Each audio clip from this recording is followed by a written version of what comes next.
Your style and your flavor make the city rock. They must say the season come out with a bang. Coach Minzy, best round here. Remember that.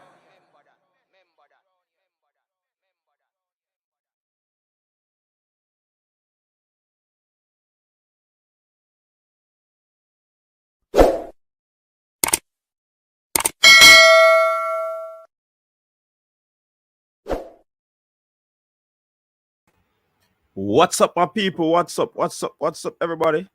Trusting that everybody is doing well and everybody is doing all right. So, we're up for a good show tonight, my people. Yeah, man, welcome to the persons on Facebook. Everybody, welcome one and all. Thanks for tuning in. Another show, another weekend. It's the weekend triple treat. This one promises to be very, very, very good. Yeah, man. Some serious discussion we're gonna be having. Roll out the team, them, roll out the World Cup. Yeah. People, please remember to share the link, share the link. Share. Yeah, man. Big up to the early birds. Like the video, people. Make sure come. Like the video, people. Like the video. Like up the stream, paper. Yeah, man, another week. But people, you all know that Qatar and Robert, they're hiding.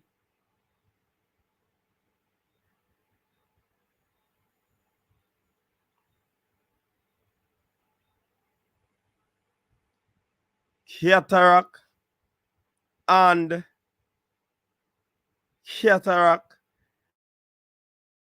Robert, they are in hiding. Me have show last night. I didn't hear from them, man. There. John was that. Now,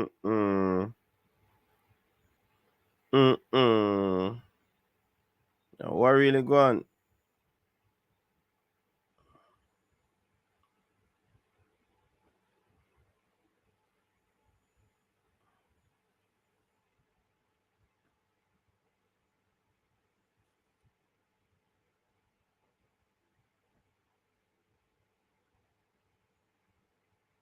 Yeah, man.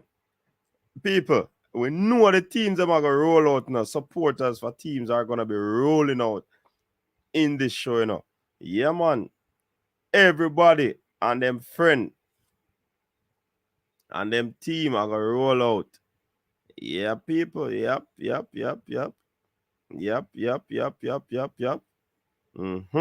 But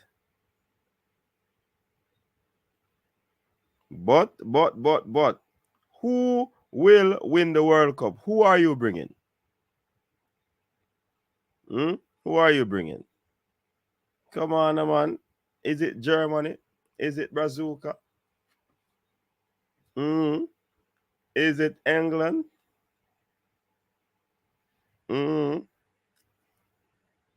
Is it Spain? Is it Belgium? Is it an African team? Who would it be? But people, let's talk a little bit about the Manning Cup. The Manning Cup, 2 games were played today. Of course, you know, JC Stats, KC, and Mona are into the semifinals. So these games are just for academic purposes for some people. Some people it wasn't really. Yep. Not call the people them game academic game. Them not take lightly with that. You know what I mean? Toney Green, big up yourself. What you say, Costa Rica you bring? John was star, you're brave. You're brave, brother. Brave. All the Brazilian them. Thumbs up. Write the name Brazil in the chat. So Jamaica College, they edged Stats 1-0. Wolmers, they outscored El Selassie 3-2. So that was the results of the games that were played in the Manning Cup quarterfinal round today. So, some big games coming up tomorrow. Big games coming up tomorrow over there in the Da Costa Cup. William Nib versus Manchester.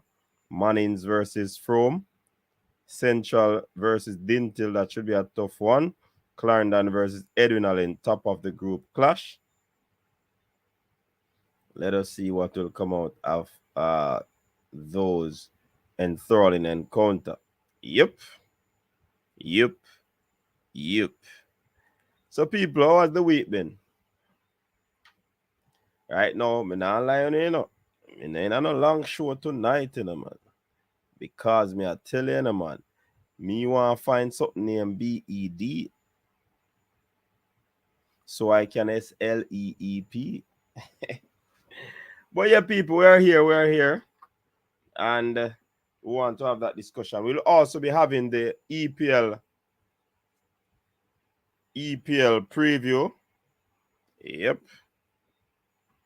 EPL preview show. Now, my blue book ready, you know, people. The blue book is up and running. Blue book is up and running. So, you know we do. So this is the final week for the EPL until the World Cup. So World Cup is up on us. Big up to Fresh in the building. Capo is here. Gregory Reed, big up yourself. Greg Onigan, big up yourself. German himself. There's Robert Hyde. All right, Robert, go on hide, man. Go on hide. Sure no say I'm not Lenny hide or Jail hide. But go on hide. Anyways, people. People them a hide. Cataract. Yeah, stay there, go and hide. You get a piece of beaten. Face swell up. Nowhere to be found. Young Lyrical TV, Ellen Gordon is saying Argentina. One done, big up yourself. One done.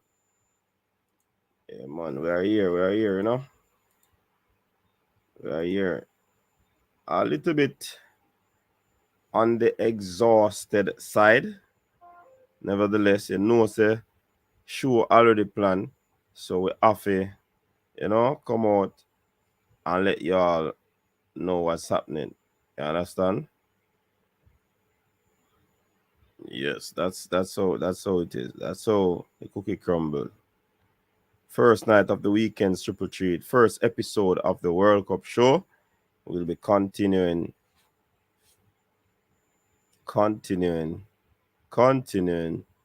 until games kick off. Not sure how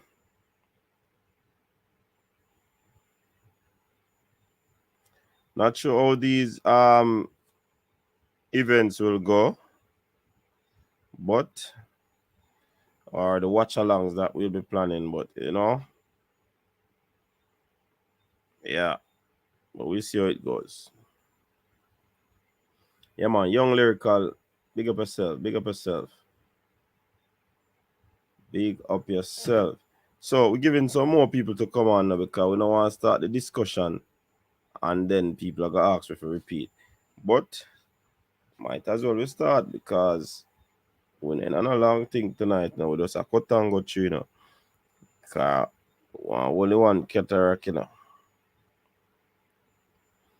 And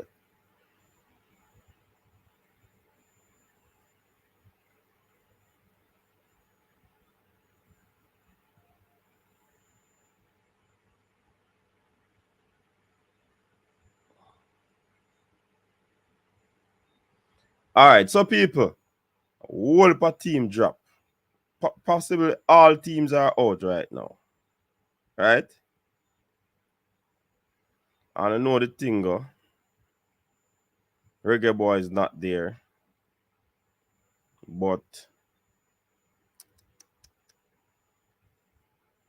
Oh boy, one of those sad things, you know. So Brazil roll out them team people, the official squad for the Brazil team. Alisson, Edison, Weverton, Danela, Alves, Sancho, Teles, Thiago Silva, Marquinhos, Melito, Bremer, Casimiro, Fabinho, Gumares, Fred, Paqueta, Ribeiro, Neymar, Vinicius Jr., Jesus, Anthony, Rafinha, Richarlison, Martinelli, Rodrigo, Pedro. Hey, listen me now. Listen me. Are the first Brazil team this. Me a hear, you know, in a long while, you know. We don't have no Danilo, Roberto. You don't have no Romario. A pure only I used to hear with the Brazilians, you know. But it's like every man find them. Well, you have a few O still, you know. Still, you know. You have Danilo, Milito. You have Casimiro, Fabinho, Ribeiro. You still have some. Oh, you have Rodrigo and Pedro. You have a few. Oh, but you have a few. You have a few. But at the same time, yeah, you know.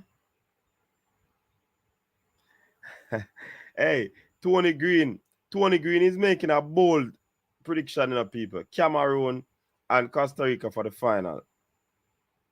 Yeah, you used to have Bebito, Ronaldinho, Ronaldo, Rivaldo, Robinho, Romario. Amount of how you used to have. Brazil kind of toned down on that right now because they put together a very decent squad. They leave out one of the Firmino, and a lot of persons are questioning that move. Some are even saying it's a bold move by the coach. It is nothing to worry about. You understand?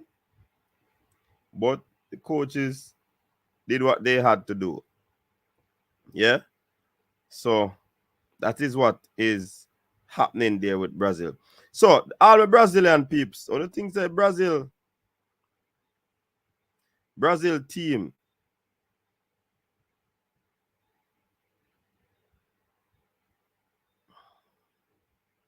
This Brazil team can win the World Cup. Talk up. Can this Brazilian team win the World Cup?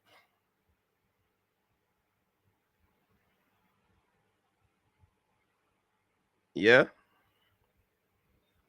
And there's also another interesting thing, you know. The England squad dropping up people. And why? Big up to Formula. Mr. Formula with that video they out. You know.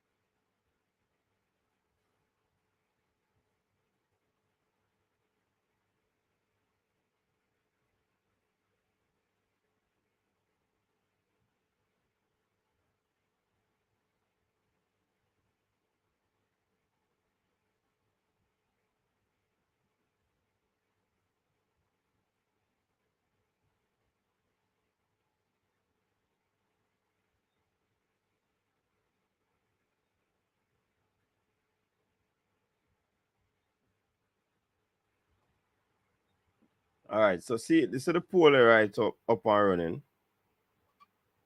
Can this Brazil team win the World Cup? Which team are your team to one done? Any team can win it a tournament. Of course, any team can win Arville, but well, you have to pick a team, man.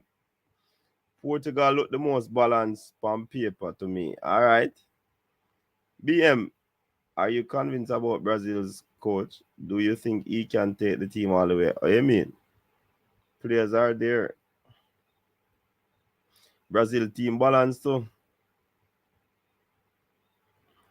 The group will prove too much for Costa Rica. Costa Rica is an old and slow team.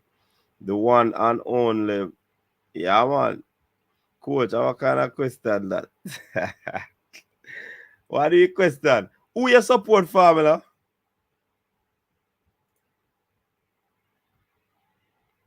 Formula, who you support?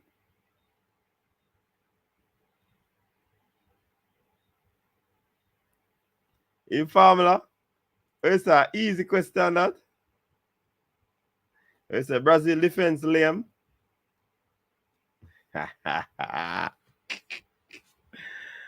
All right, so everybody have them pick, you know. Everybody have them pick.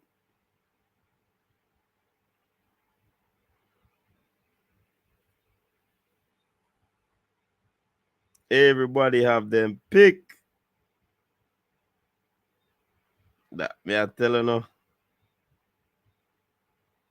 That's so long I'm gonna come on Twitter, man. Appear pending messages.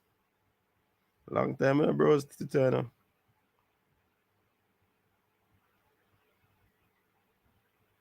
If they want to hide anything from me, put it on Twitter.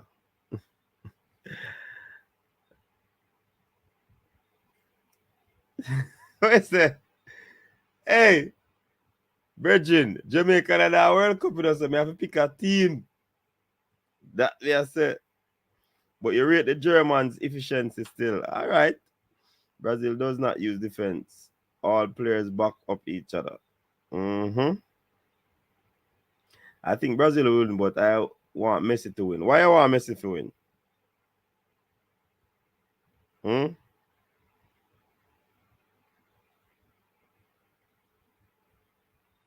In Chile?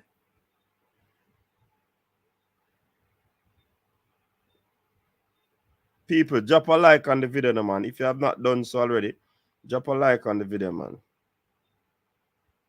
Tell a friend to tell a friend. Share the live. Share the live.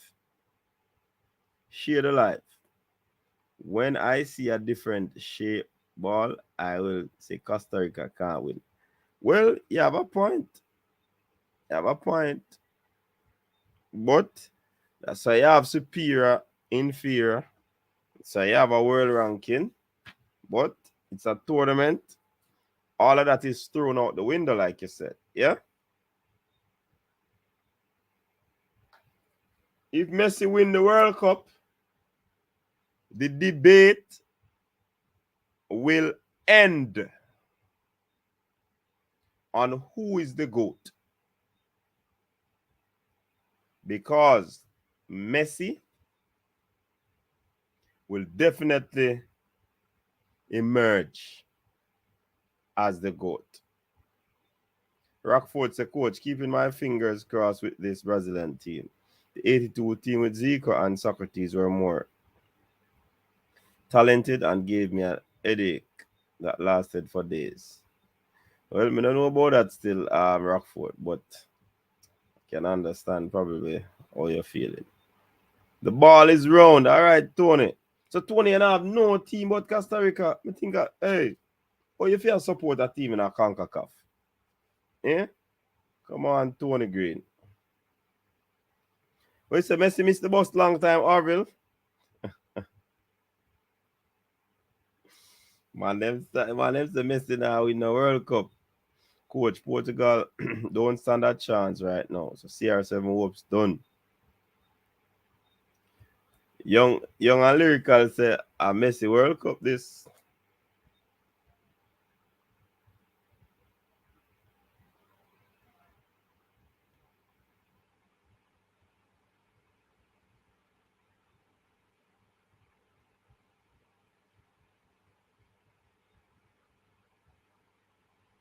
It's a Messi World Cup this. All right. Let us see. Let us see. And put up my Brazilian team, you know. Because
Why, man, instead of Brazil team defense are weak. How? Oh, the defense the weak.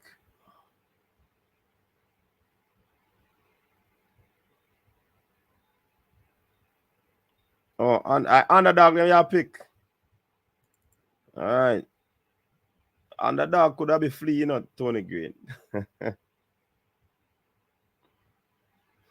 Well, say what I think if a Portugal Argentina final, Argentina would have win their first World Cup with Messi. Big up yourself, Rob Smith.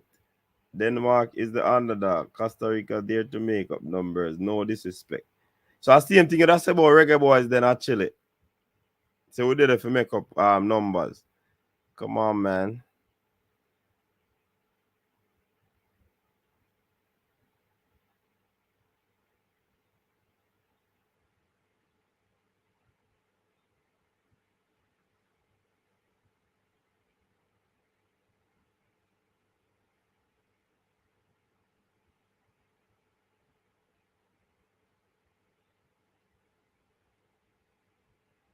Yes, him missed the bus. Him lucky him win the last confederation. But you see the history in the history in football, although history normally make fit break sometime. Any team will win a Copa now, win a World Cup. Mm-hmm.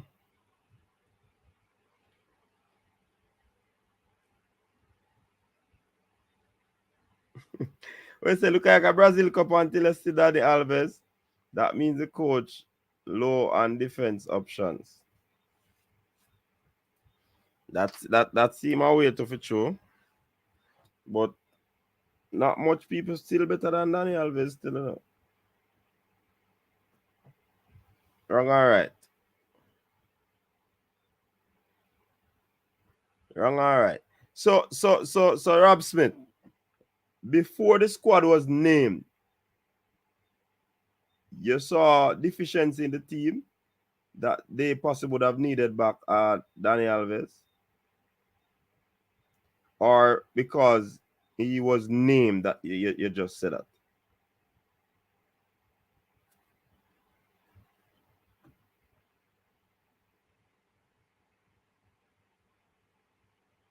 Coach, the way the world are run right now, look out for the unexpected. We know that Tony Green. I will not say you're wrong. Brazil not winning any World Cup with drama queen Neymar. I hear you. The phone line is open, to people. Can you give us a call? Rich poor.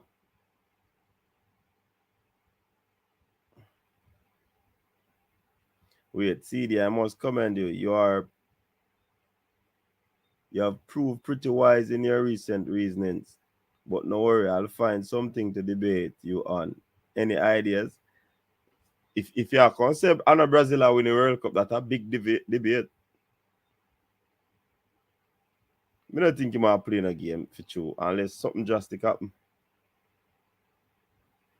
I thought they look shaky at the right back, but that pick confirmed they don't even have a young one in their lead.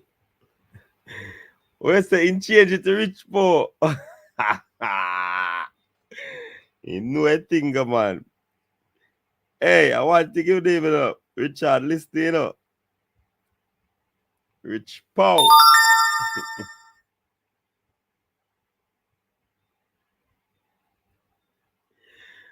Hey, the man said Alves not playing any game. Bridget, I know Alves, not Alves.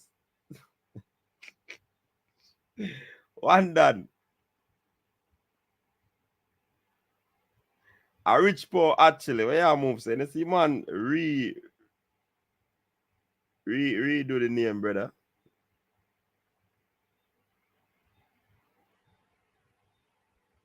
Coach, you think players like Danny Alves are picked for commercial reasons? That could be one of the cases. MBM. That could be one of the things. But at the same time, as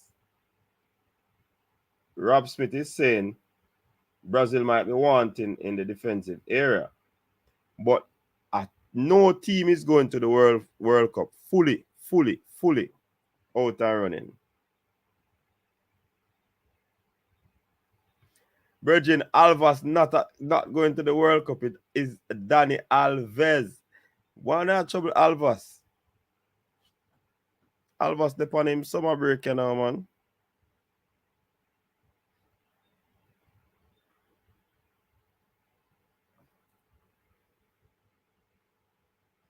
At Chile.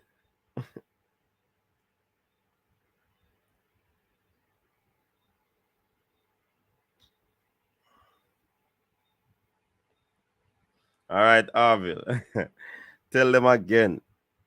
Tell them again. All right, hear this one now. The Argentina team is out, you know. Martinez, the goalkeeper. Rulli, Armani.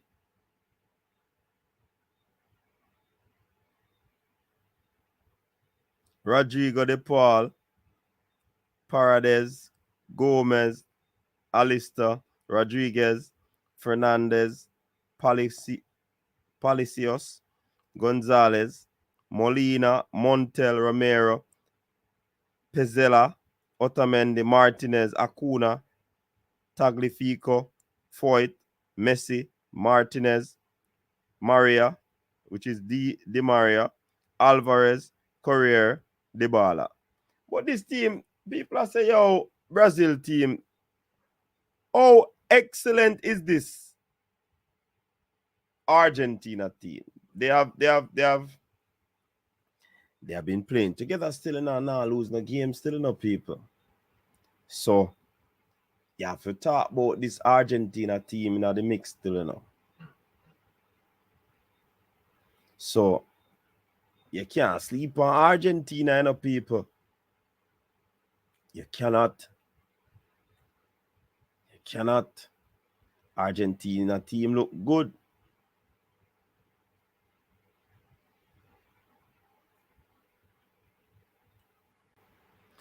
People, I got draft for me Qatar 9, you know.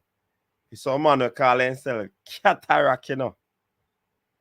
Man, I can't tell me, say. Robert, you next. Youth.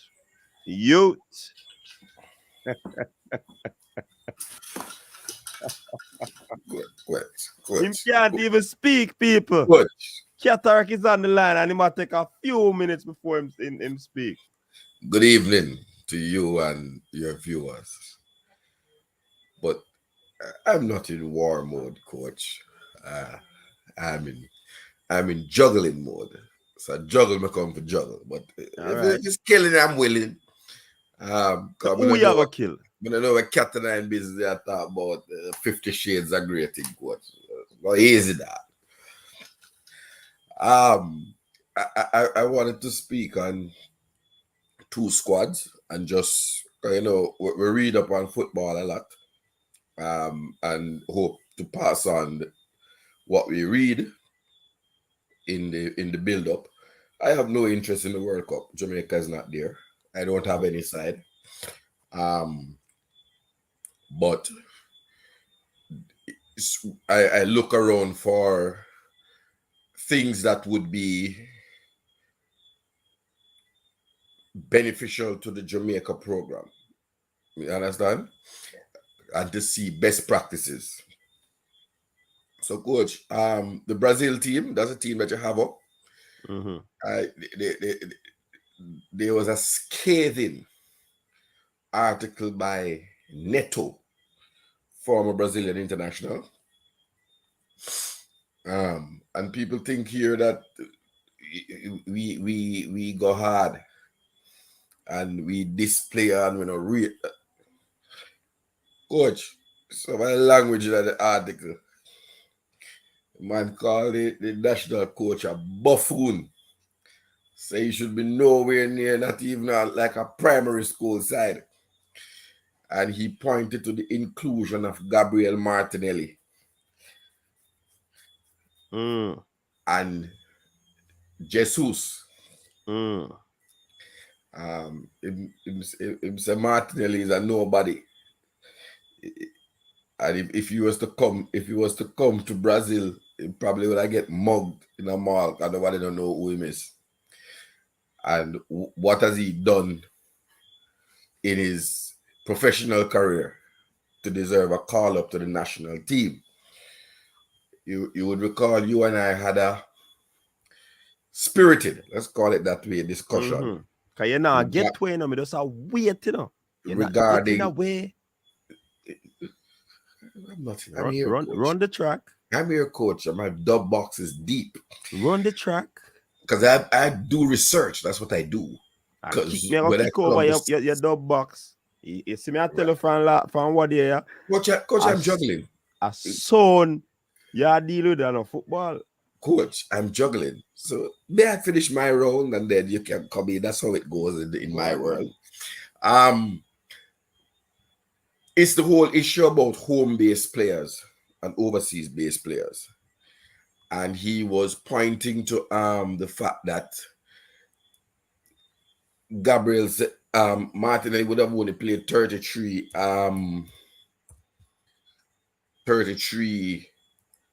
matches as a professional. Right? And Martinelli had this hit back, but I just want to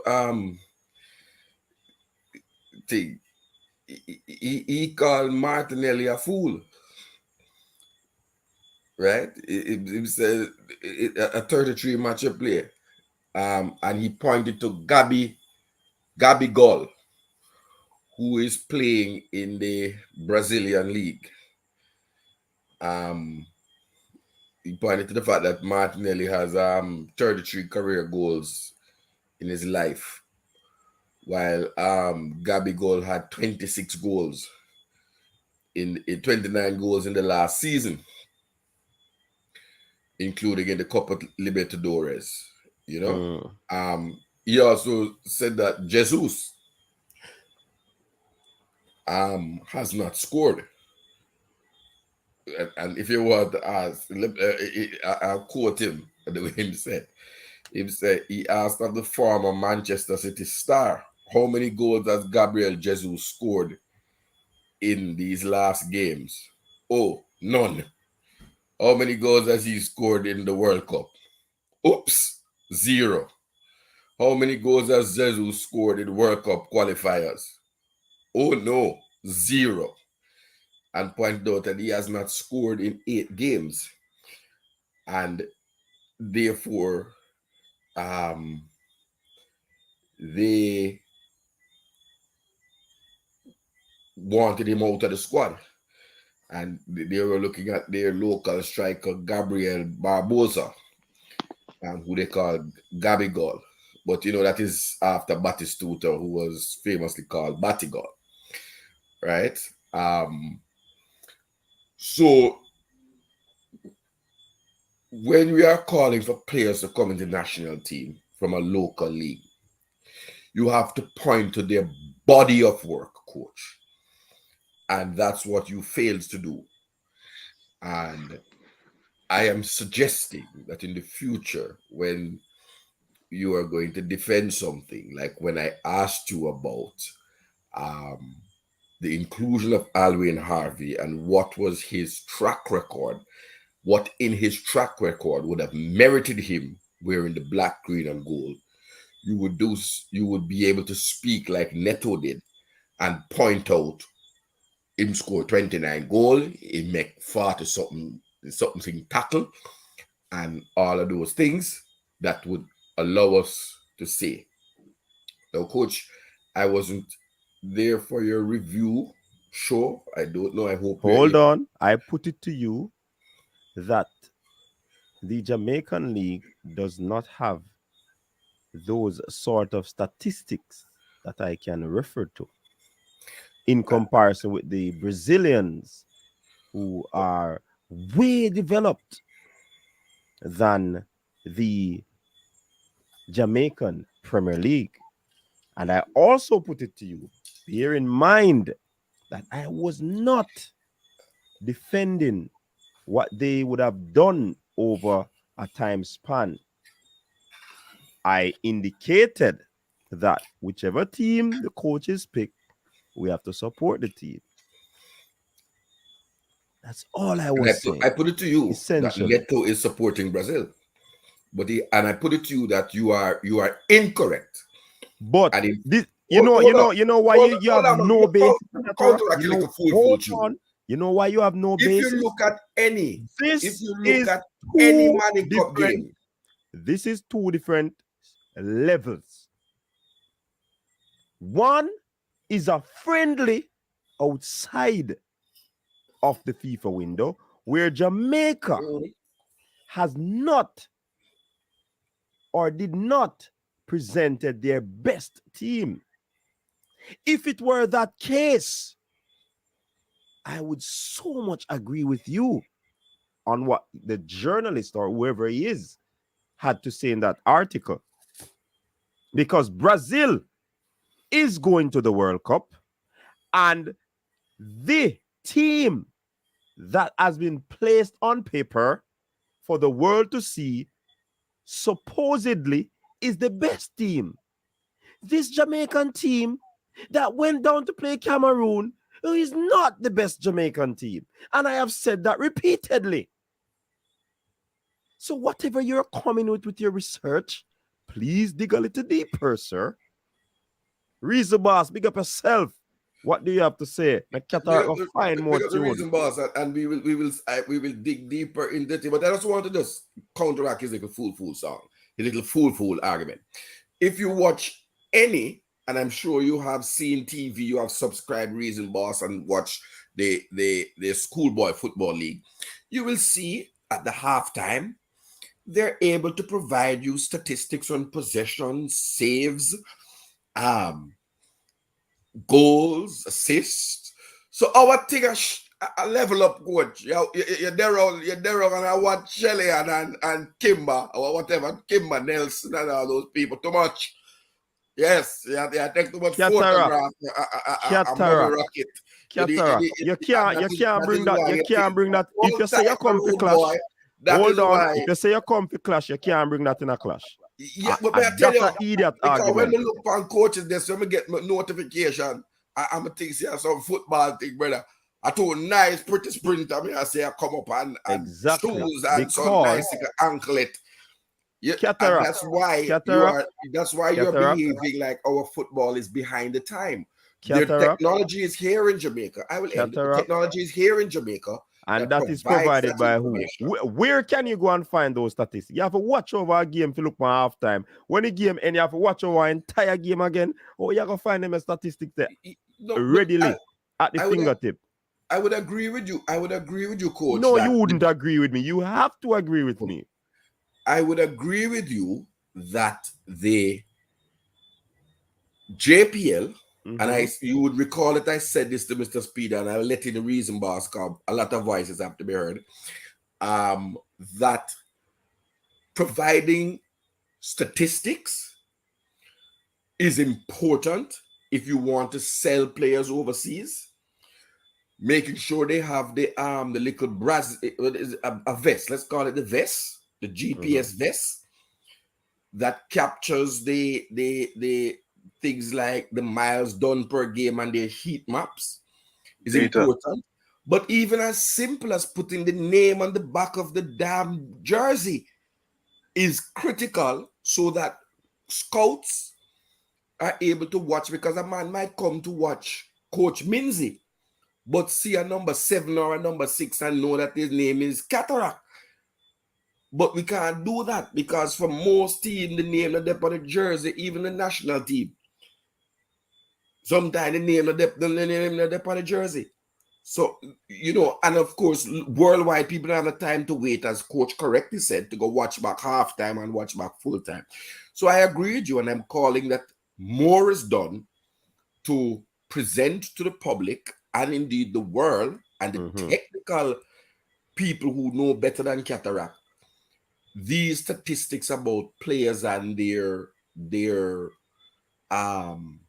performance. Cataract. So come in, brother. What on reason, boss?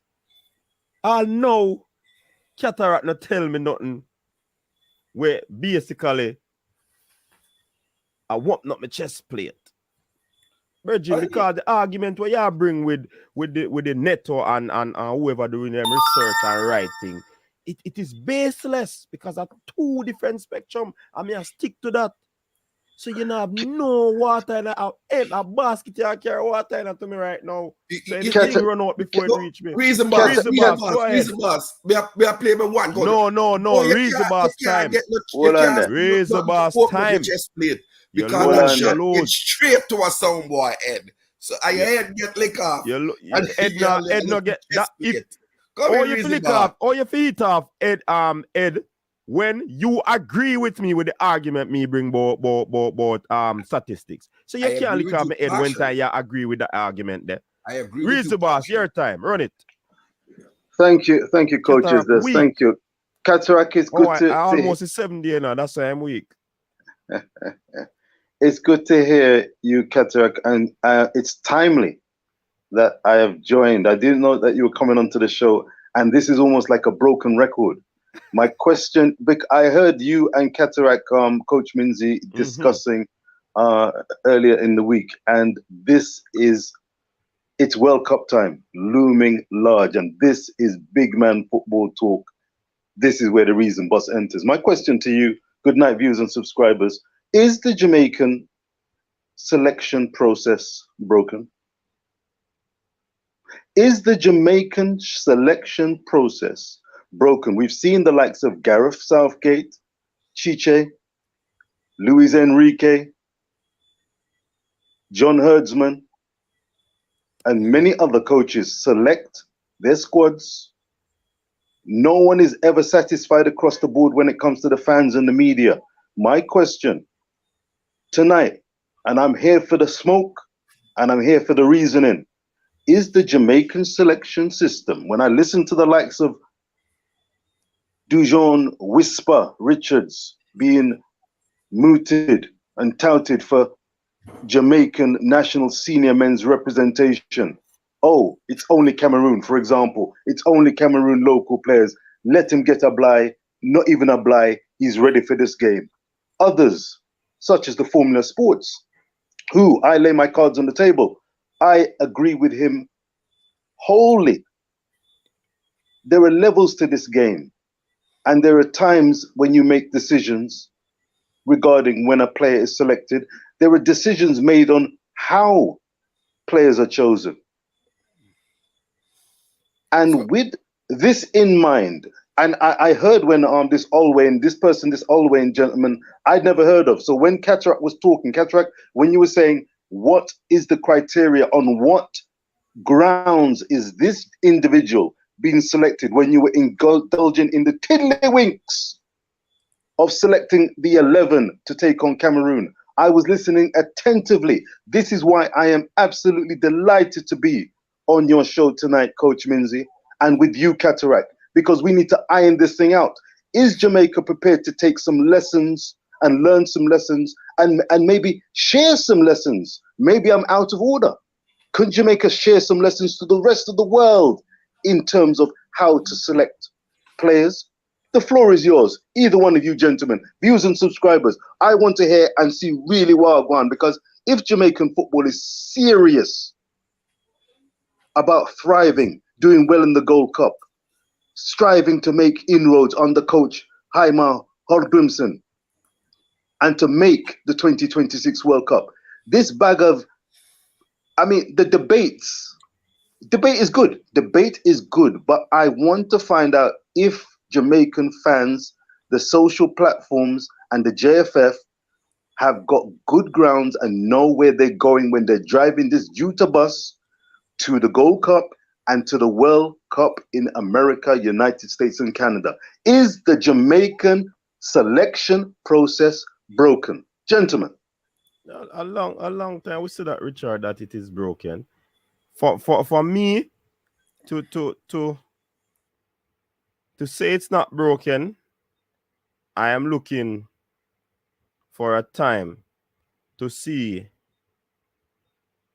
it's just a national coach responsible for team selection. Will that happen in January when Grimo or the doc or the dentist call up his team for this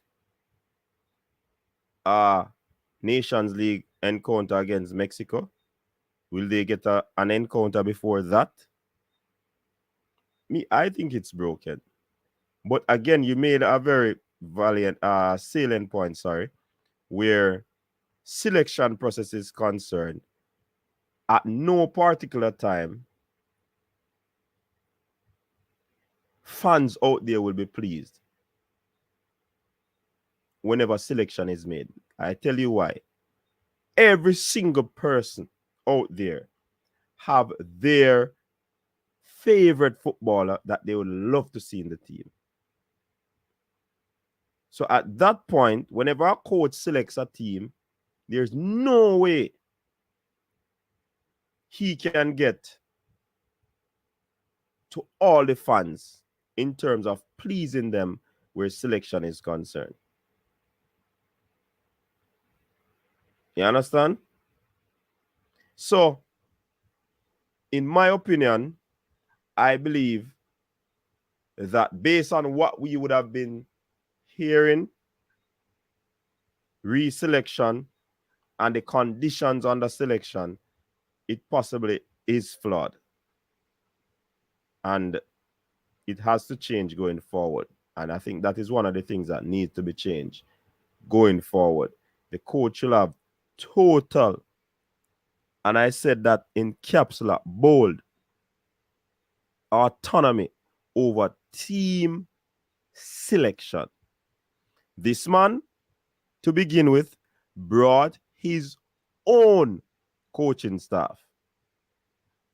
And JFF wanted some sort of leverage, so they would have added a local coach, which in itself is not a bad thing. I think it's a very good thing.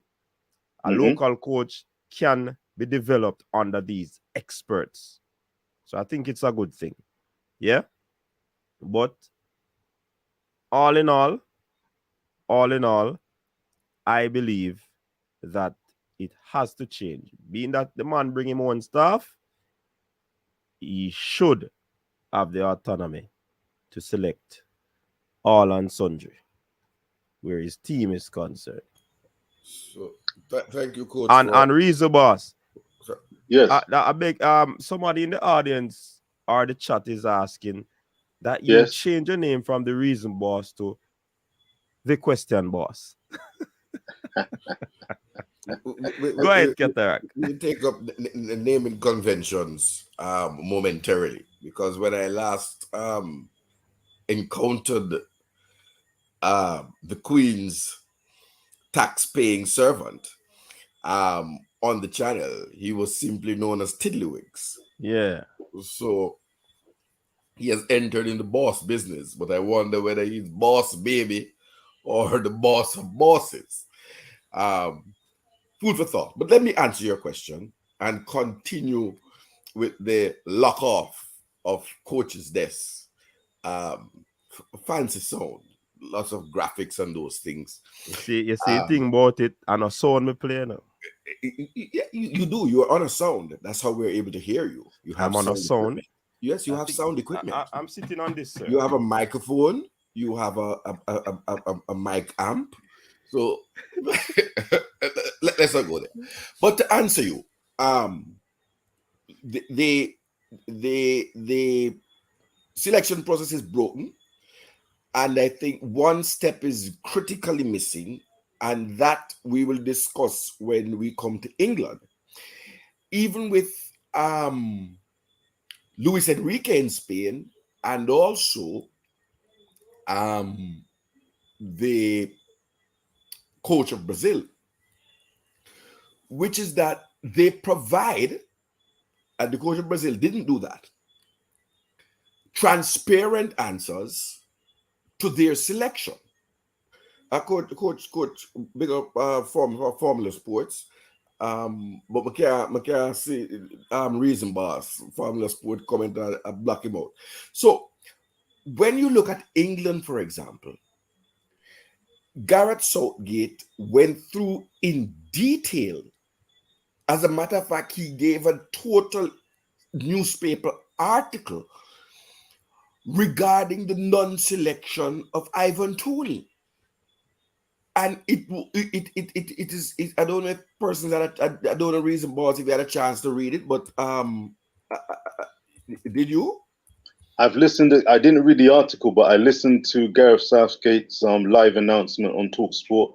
I listened to subsequent interviews with Gareth Southgate. I'm listening carefully to what you're saying, Cataract, because I think that Jamaica has real challenges. I've always said that Jamaica has challenges and opportunities when it comes to the generational talent that they have and the diaspora, the diverse diaspora talent across the world. But Gareth Southgate and his extensive explanation regarding Toney, regarding Tarkowski, any question basically was not too much for him to answer. But compare and contrast to Jamaica, I'm going to be fascinated to hear what you say. Continue, Cataract. Right. And comprehensive. It was comprehensive. As comprehensive. As a matter of fact, I only saw the one in the Express, but I'm now seeing that there's one popped up on my thing with the Daily Mirror. So I am saying that journalists, including social media journalists who you are not investigative and do not ask the questions when persons like myself attempt to question. You hear when I support the thing. When you ask the correct questions, the public gets the information that takes away the mystery behind the selection process. So, for example, he was clear. Look, the thing about gambling and the FA never come up because Ivan Toney never in my squad. None at all.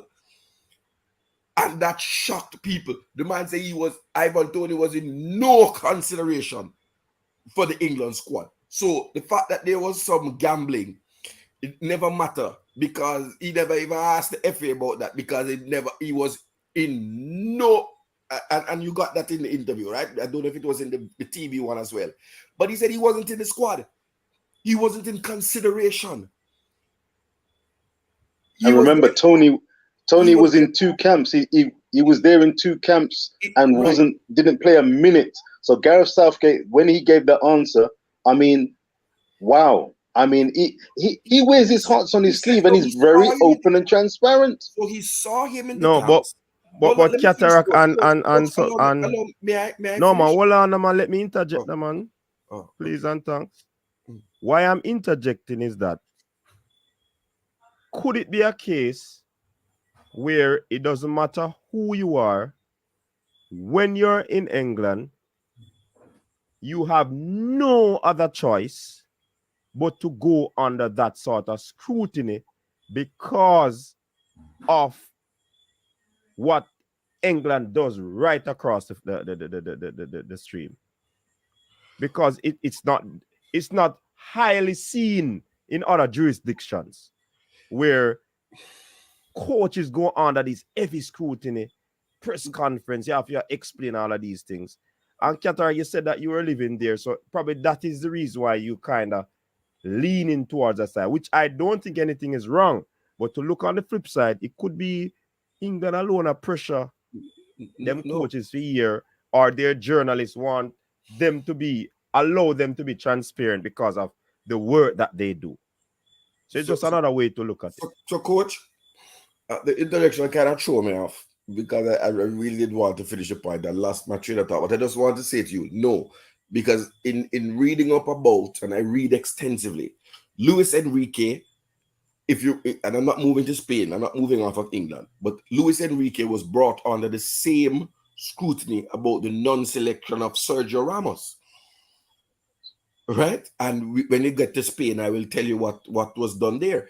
And he had to answer significant questions regarding whether it is that he was biased against Real Madrid players if he's carrying a belly. Jamaican terms, them ask him if a bad man and him a carry a belly for Sergio Ramos because Luis Enrique is a Barcelona legend, right? And if it's that he doesn't want Luis Enrique's legendary status to go up, and people pointed out how many games he has played for Paris Saint-Germain and the level of his performance. But I'll wait until we speak about Spain. I don't want to leave off the Ivan Toney transparency thing. Transparency is around the world when questions are asked. He went as far as to say basically he saw Ivan Toney in 2 camps. And as I got it, really wasn't impressed enough to bring him into his team. He also said in the article that he told Ivan Toney back in is Germany they played the last game in the Nation League. He told him in that camp that you're not a part of the thing. He said he spoke to Toney, had a discussion with him that he was not a part of it. He didn't say surprised because obviously the media wouldn't know that, but he made it clear that he spoke to the player, which is why you would notice that Ivan Toney hasn't been making a big brouhaha about this thing. Well, Southgate actually said after Southgate added, indeed, Keterak, he added that after the phone call he made to the players, he made it a priority. Communication, relationships, so important. Communication and relationships. He spoke to, first and foremost, his first thoughts were to those players who were not going to be selected. So all those guys who got selected on the plane to Qatar, thumbs up. But his priority was to break the news to people such as Toney. And he said, Toney, he's a good, strong, solid man. He respects Toney, good, strong, solid man. And he's just told him to keep on working because he's on the radar, but he's got to keep on working. He's not in this squad, but keep on working and full respect. It was, glass half full. Continue, Cataract. But in something else that I read, he made it clear that his decision to select Callum Wilson was based on the fact that he said, I don't know Ivan Toney in an international setting. I know of Callum Wilson.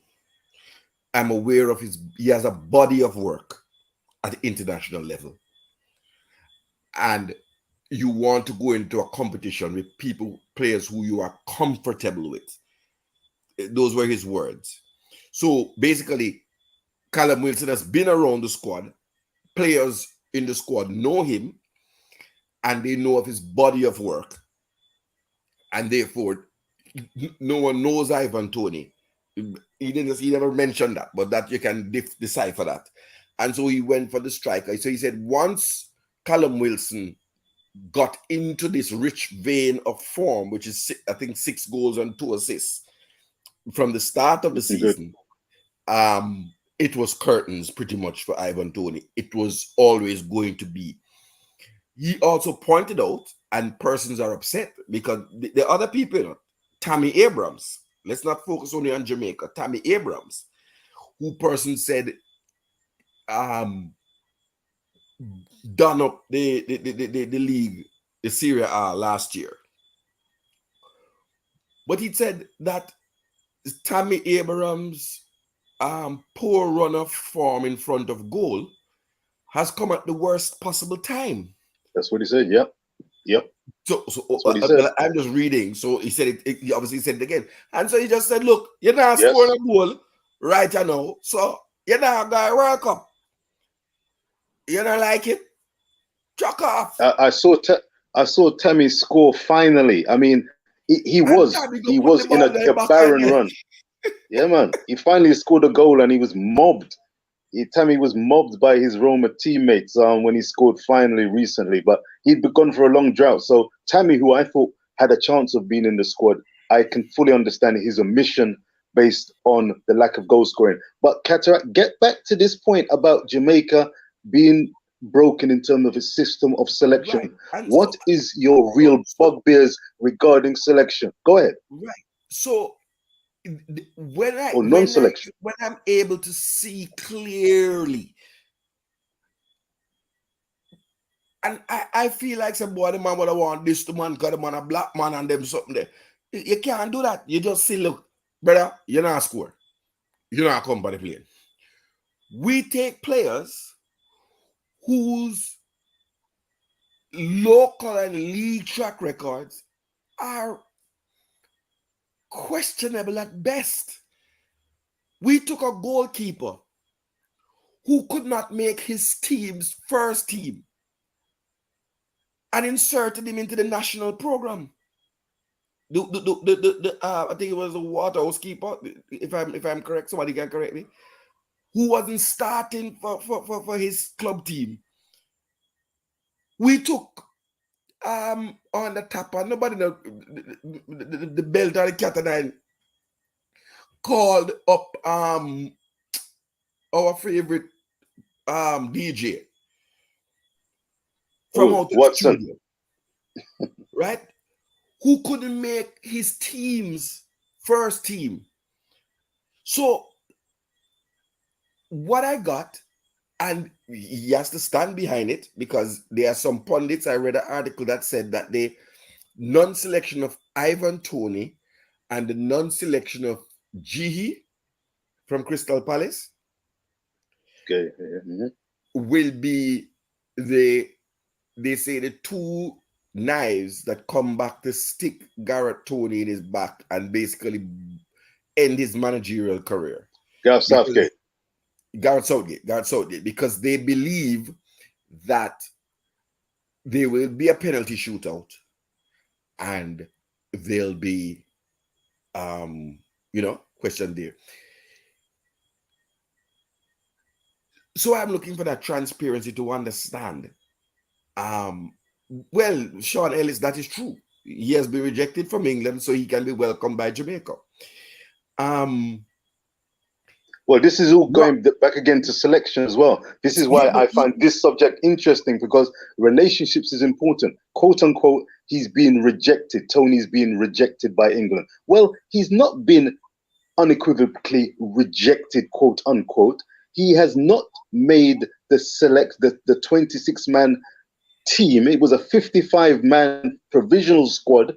He's not made the party, but does that mean because he's not made the squad? Gareth Southgate said he's a solid man, a good player, and he must keep working. Are you thinking that Jamaica simply pick up the phone and then put in, and Coach Minzy, this is why I gave you respect, because in conversations regarding and pertaining to selection, you were talking about the importance of being a good, effective salesperson. Recruitment was the word that you used, Coach Minzy. So I'm fascinated to see how the likes of Cataract and the viewers and subscribers out there, and yourself, Coach Minzy, Formula, and many people on social platform, how do we go about recruiting players? How do we build effective, genuine relationships when we have a set or certain criterias? And how much trust do we invest in the coach? Coach Minzy said it. Let's leave it to the coach to make this ultimate selection. Will that happen? I don't know when it comes to Jamaica. Real challenges ahead. We need to reason this thing out. Speak! Reason, boss. So to speak, boss. Let me say this, because we're having a good dialogue. Sean, big up yourself. Welcome, Sean. Who? Sean Ellis. Sean, big up Sean Ellis. Let me my last point. I believe when I look at the England squad, that this is the best possible squad Gareth Southgate could have selected to impact the Jamaican reggae boys. He has left a number of places open. The Tyreek Mitchells of this world, right? We ought to make overtures, official overtures, not a man round a corner, a linker man, or Cataraki YouTuber, a linker man. My days are doing that done. I have links to play, I have links, but I now do that something again. Yeah, Cataraka, that me agree with. Right? It should be some officially. People. Yeah. Formal channels. Right? Formal channels. Supported by The informal. So when the coach make a link and a player say him now come, that is when man like we who have a link in that community can turn around and say, brother from Jemmy Magic Sound, you this in a Brixton community. I link you man and tell the dog go on and cut out the foolishness. Or Pastor Blair from Rona Church for talk to him mother and him granny and reason it out with her and show her so she can talk to him.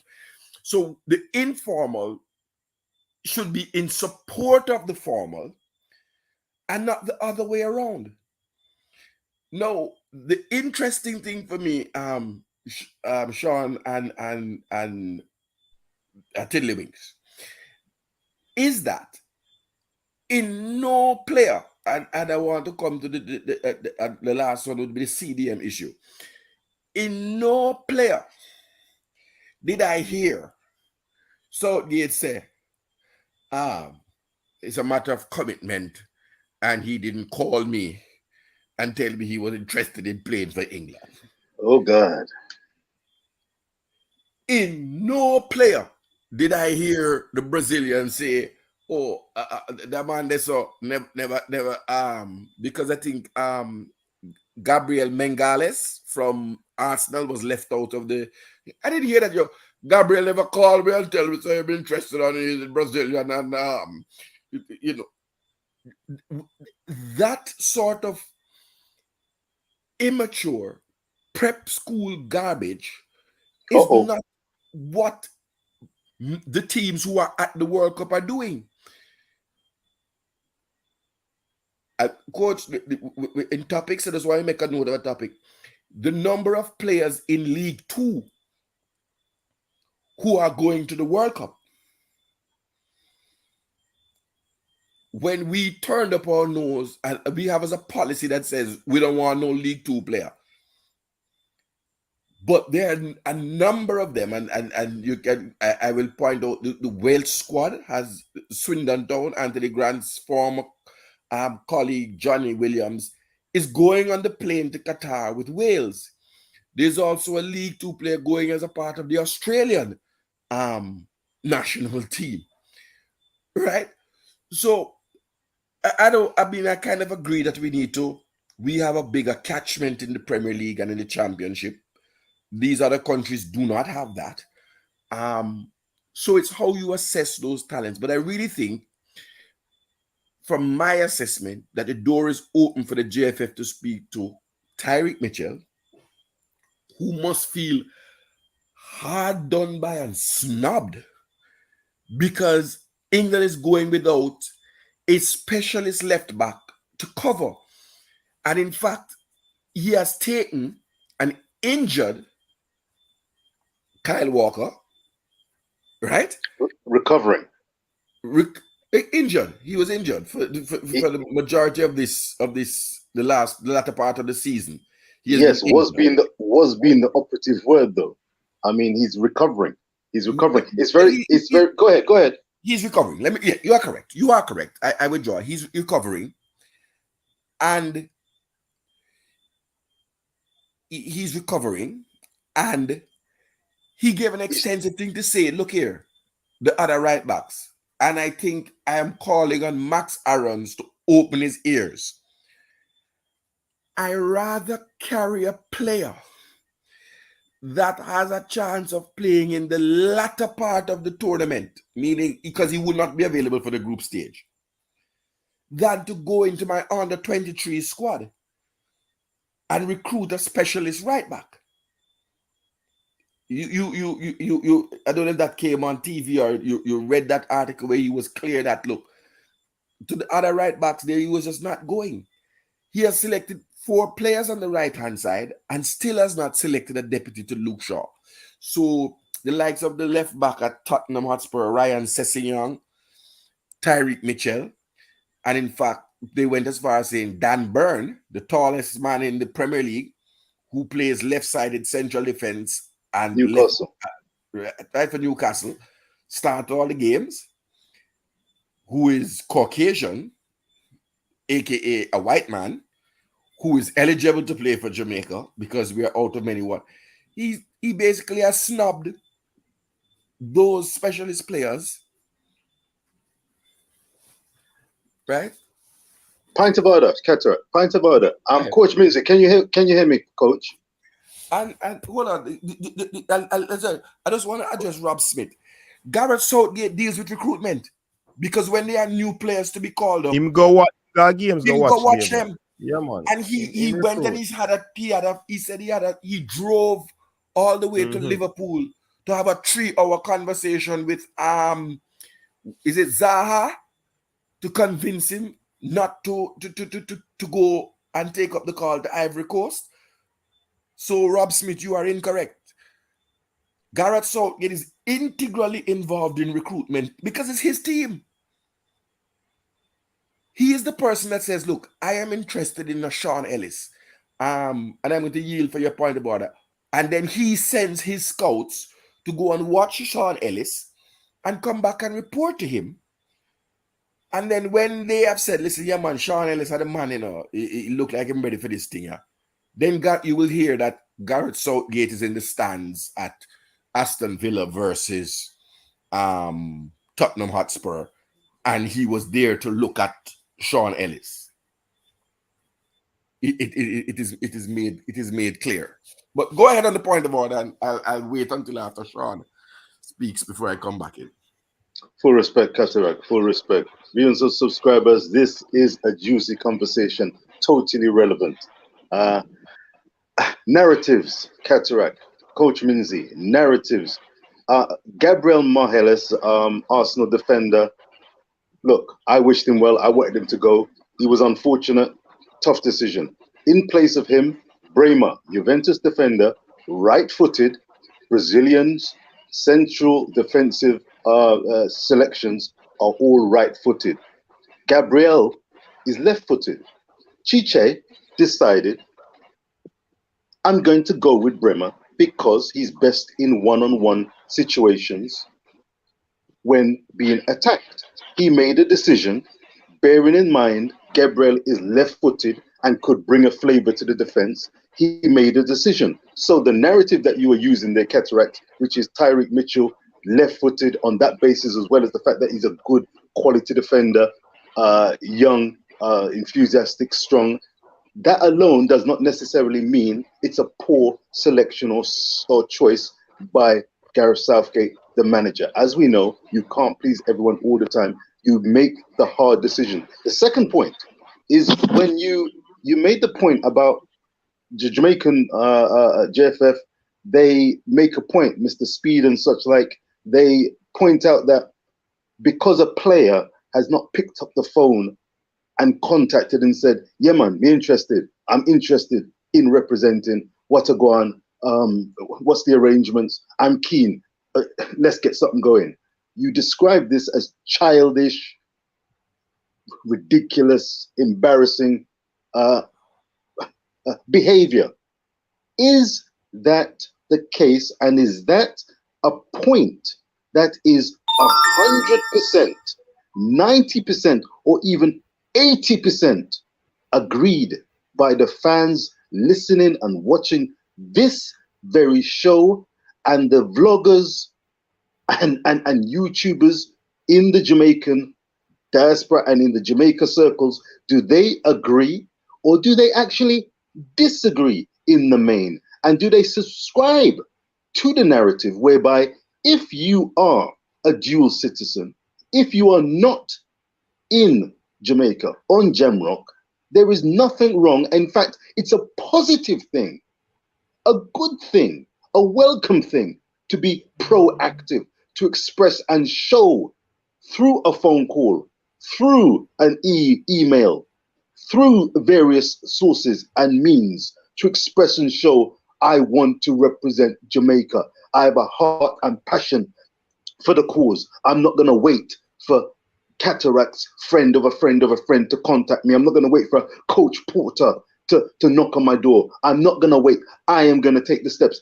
Is that crazy? Is it ridiculous? in Jamaican circles? Coach Minsey, please take up the slack on this. And Cataract, please come in. Views and subscribers, I want to hear your opinion because I Right. put it to you But that what many is Sean people. in it before me come in? Because Sean been Yeah, there. man. I'm gonna answer it and then I'm gonna turn over to Sean. He has been there for a while. So let me say two things before I answer that question. Yeah, Rob Smith, watching them in games, that's a part of scouting. Penning the email, and I think that's where the recruiting comes in. Depending on what they say in the email, that would have convinced them to take up the offer. Yeah, so everybody does it different, but I do believe now, Tiddlywinks, Reason Boss, Question Boss, Rich Post Sports, that the onus is on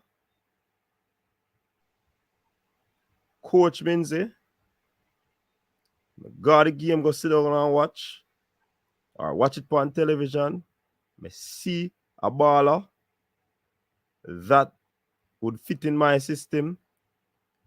Me make the necessary contact or send out the aficionados to contact them, and then hear what they have to say. And those persons who are contacting could still be the coach or persons that the coach trusts in terms of giving him a good report or recruiting on his behalf.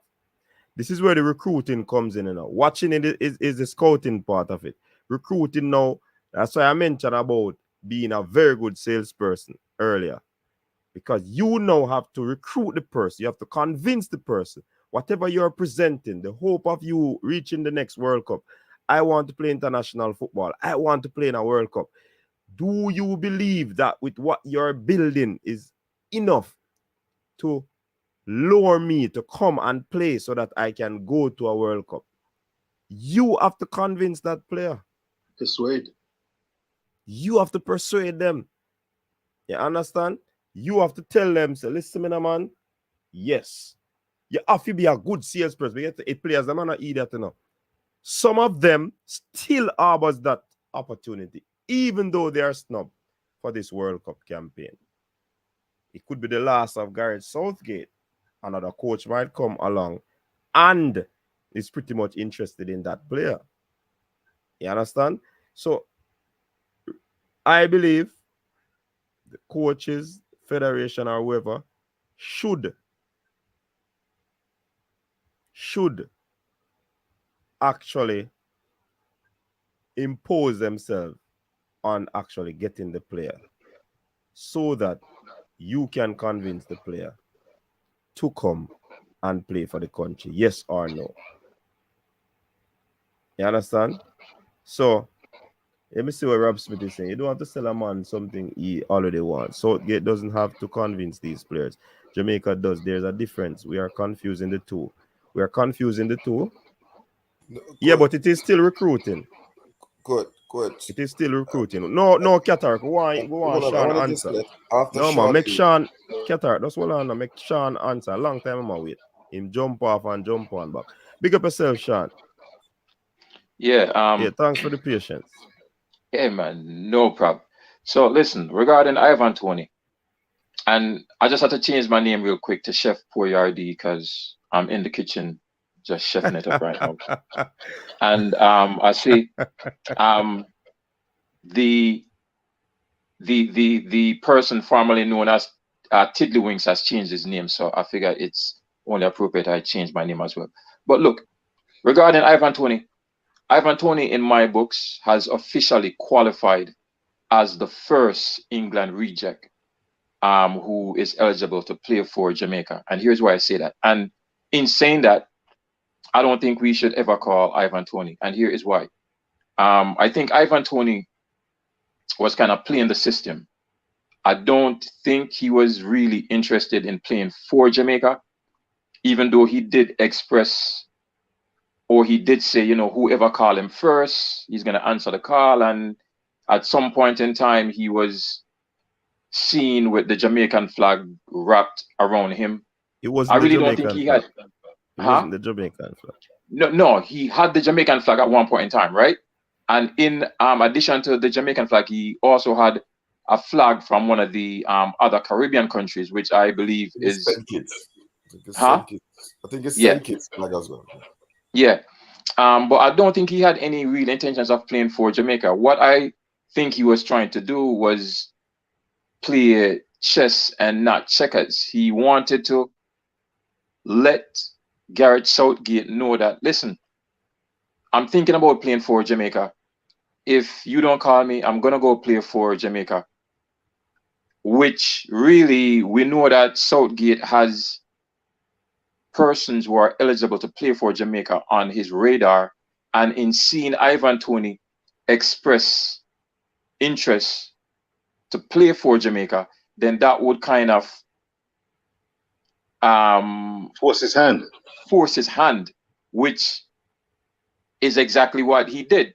Southgate said, okay, I see you're interested in playing for Jamaica and you're playing chess and not checkers, but I'm a grandmaster at chess. So what Southgate did was really just play him along. He had no intentions of naming him to the England squad. No intentions at all. You really And believe it's that, something, Rob? Strong Yes, words. I mean- Strong words you're coming through with. well, if Grandmaster. Sean, I smell what you're cooking. hold on. I smell what you're cooking. Hold on, look. So if I didn't mean it, I wouldn't say it. So yeah, man, I mean it. So he was really playing.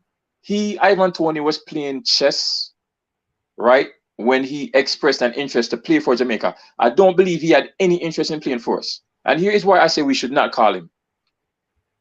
When he was selected for England, he didn't say, well, it was a tough decision. I have Jamaican background. I was born in England and it's a tough decision. I've always wanted to play for England, but Jamaica is the homeland.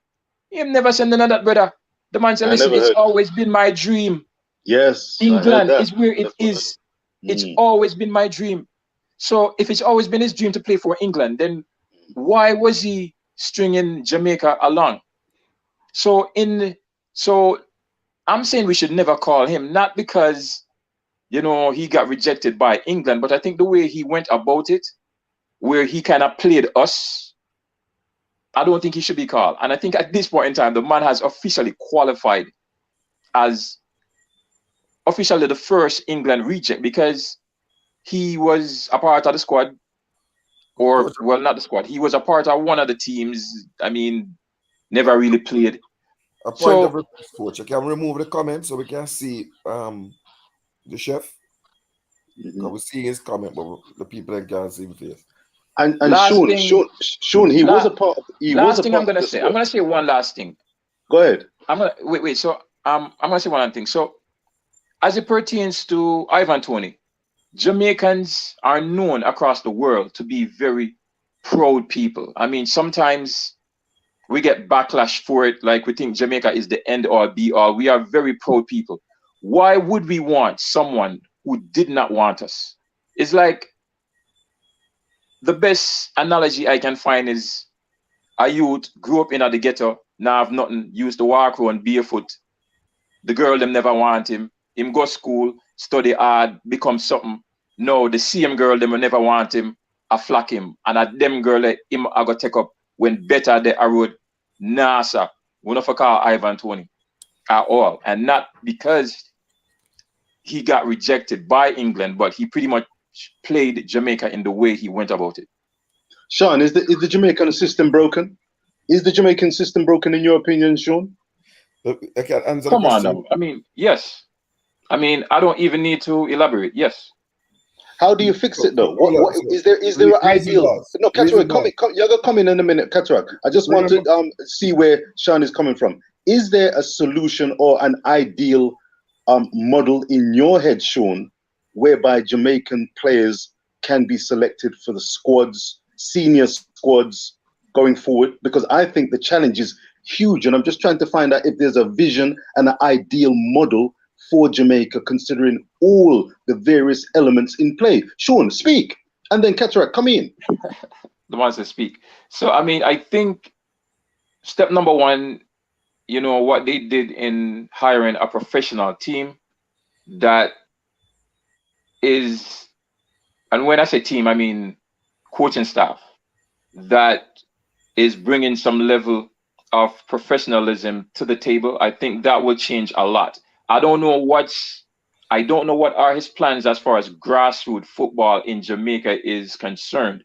But I think as far as recruiting players and recruiting players early, I think they took a step in the right direction in bringing him aboard. Because one of the things I heard that he did was they have a list of about 250 players. And it's not players who are necessarily on everybody's radar right now that is starring things in various leagues right now. Some of these players, they are kind of anticipating where these players will be in the next 2 years. So a step in the right direction. So let me jump in before the question boss drops another question. Hold on, the Qatar. We have a caller online. Caller, thanks for joining. Yes, big up yourself, coach. Man in a green shirt, we are talking about Ivan Toney and reject Jamaica. Big man, let me ask you a question. You know why we have farm work program and all these other programs? It's because we have better opportunities overseas than Jamaica. So foolishness you attack. When you have a say, we should reject him. If he's good enough to play in the team and England is never good enough in England and we can play him, we should play him. We are talking about him use us. Yes, that's part of life. You use us to get there, to get to the better place and it's not work out here. So why can't you come back home as the Predators? So none of this stop foolishness and not do them things on the platform. That me I tell you. Because that not sound right you talk about. Mr. Ellis, Mr. Ellis, that coach is there. Yeah, man. Or I was the caller after that. Huh? I was a caller after them things. I was a man that green shirt. It's Jamaica shirt on the panel. No, it's the next one on the panel. It was Chef Koyardi, aka Sean Ellis. Sean Ellis. The man we have Sean Ellis after that. When we call him Mr. Ellis too, me no want to disrespect him. But you look smarter than that. You don't talk them weird. Because unless you take him for less when there is more. So don't say that. The youth have an opportunity. If him have an opportunity to beat England and to pull in him to get better opportunity over there, he have better opportunities over there. I don't know if he's rich. I rich that the next man on the phone. I rich for that. Yeah, man. Him see him. I'm in a green shirt. I'm in a Jamaican shirt. Ill. Yeah,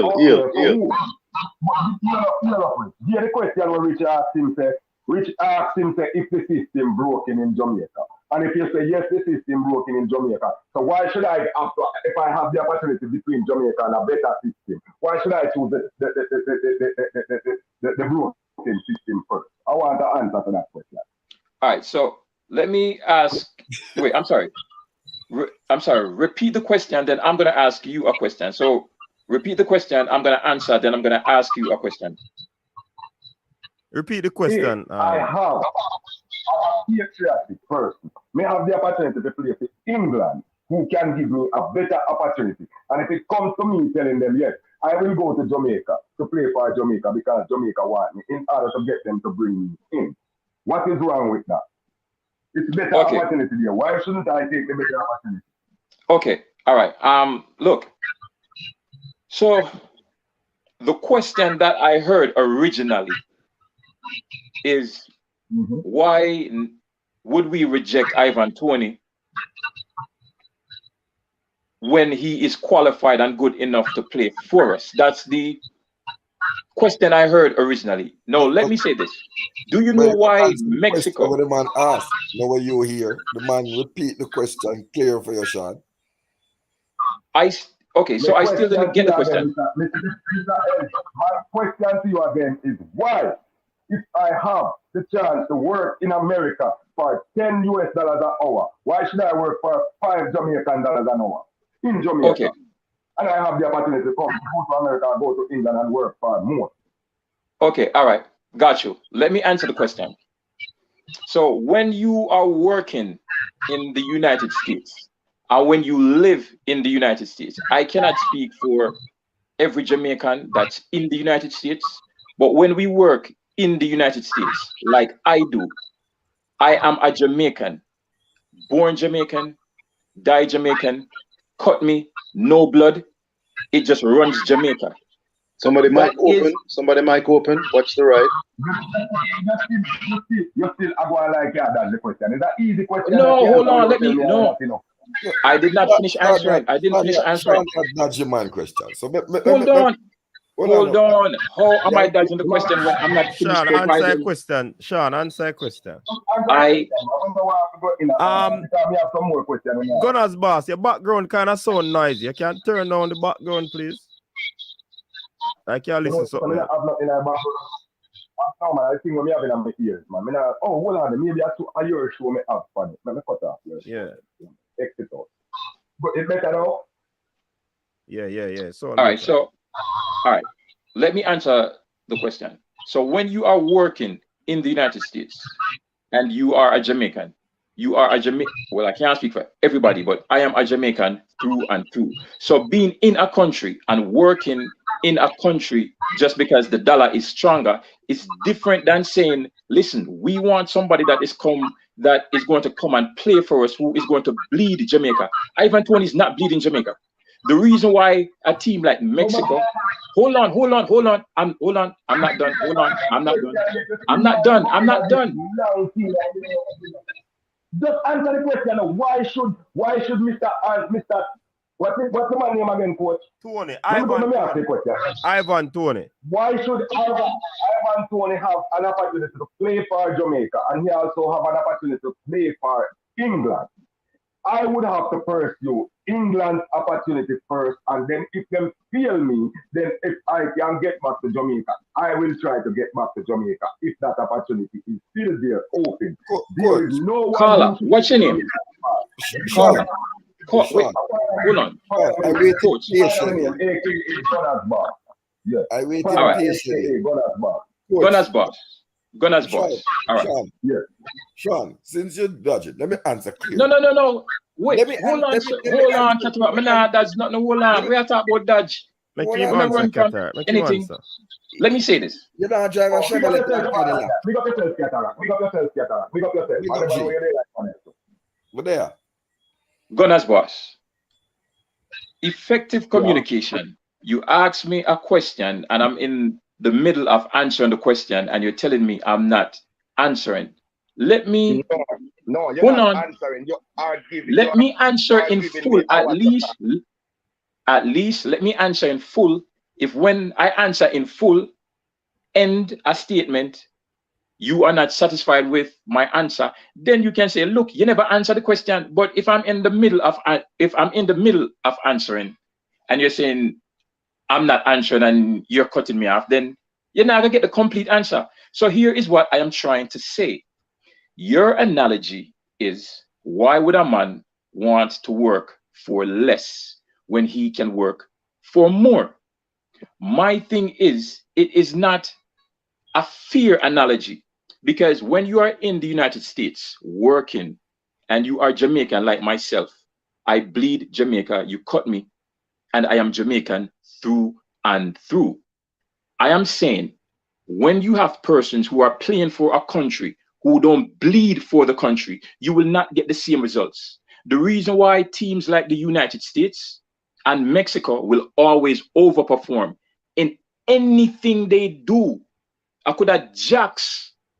The reason why a team like Mexico will go to the World Cup, and even though they struggle to get to the World Cup, they will outperform and make a deep run outside of their group, is because the man them bleed Mexico, bleed the United States right through and through. You bring a man who never want to play for Jamaica in at the first place, the first sign of trouble him see, him gone. First sign of trouble him see, him confidence is shaken. First sign of trouble him see, it affects his play. A man that's going to bleed Jamaica right through and through, you're going to get a different response from that person. Now, Sean, what was this?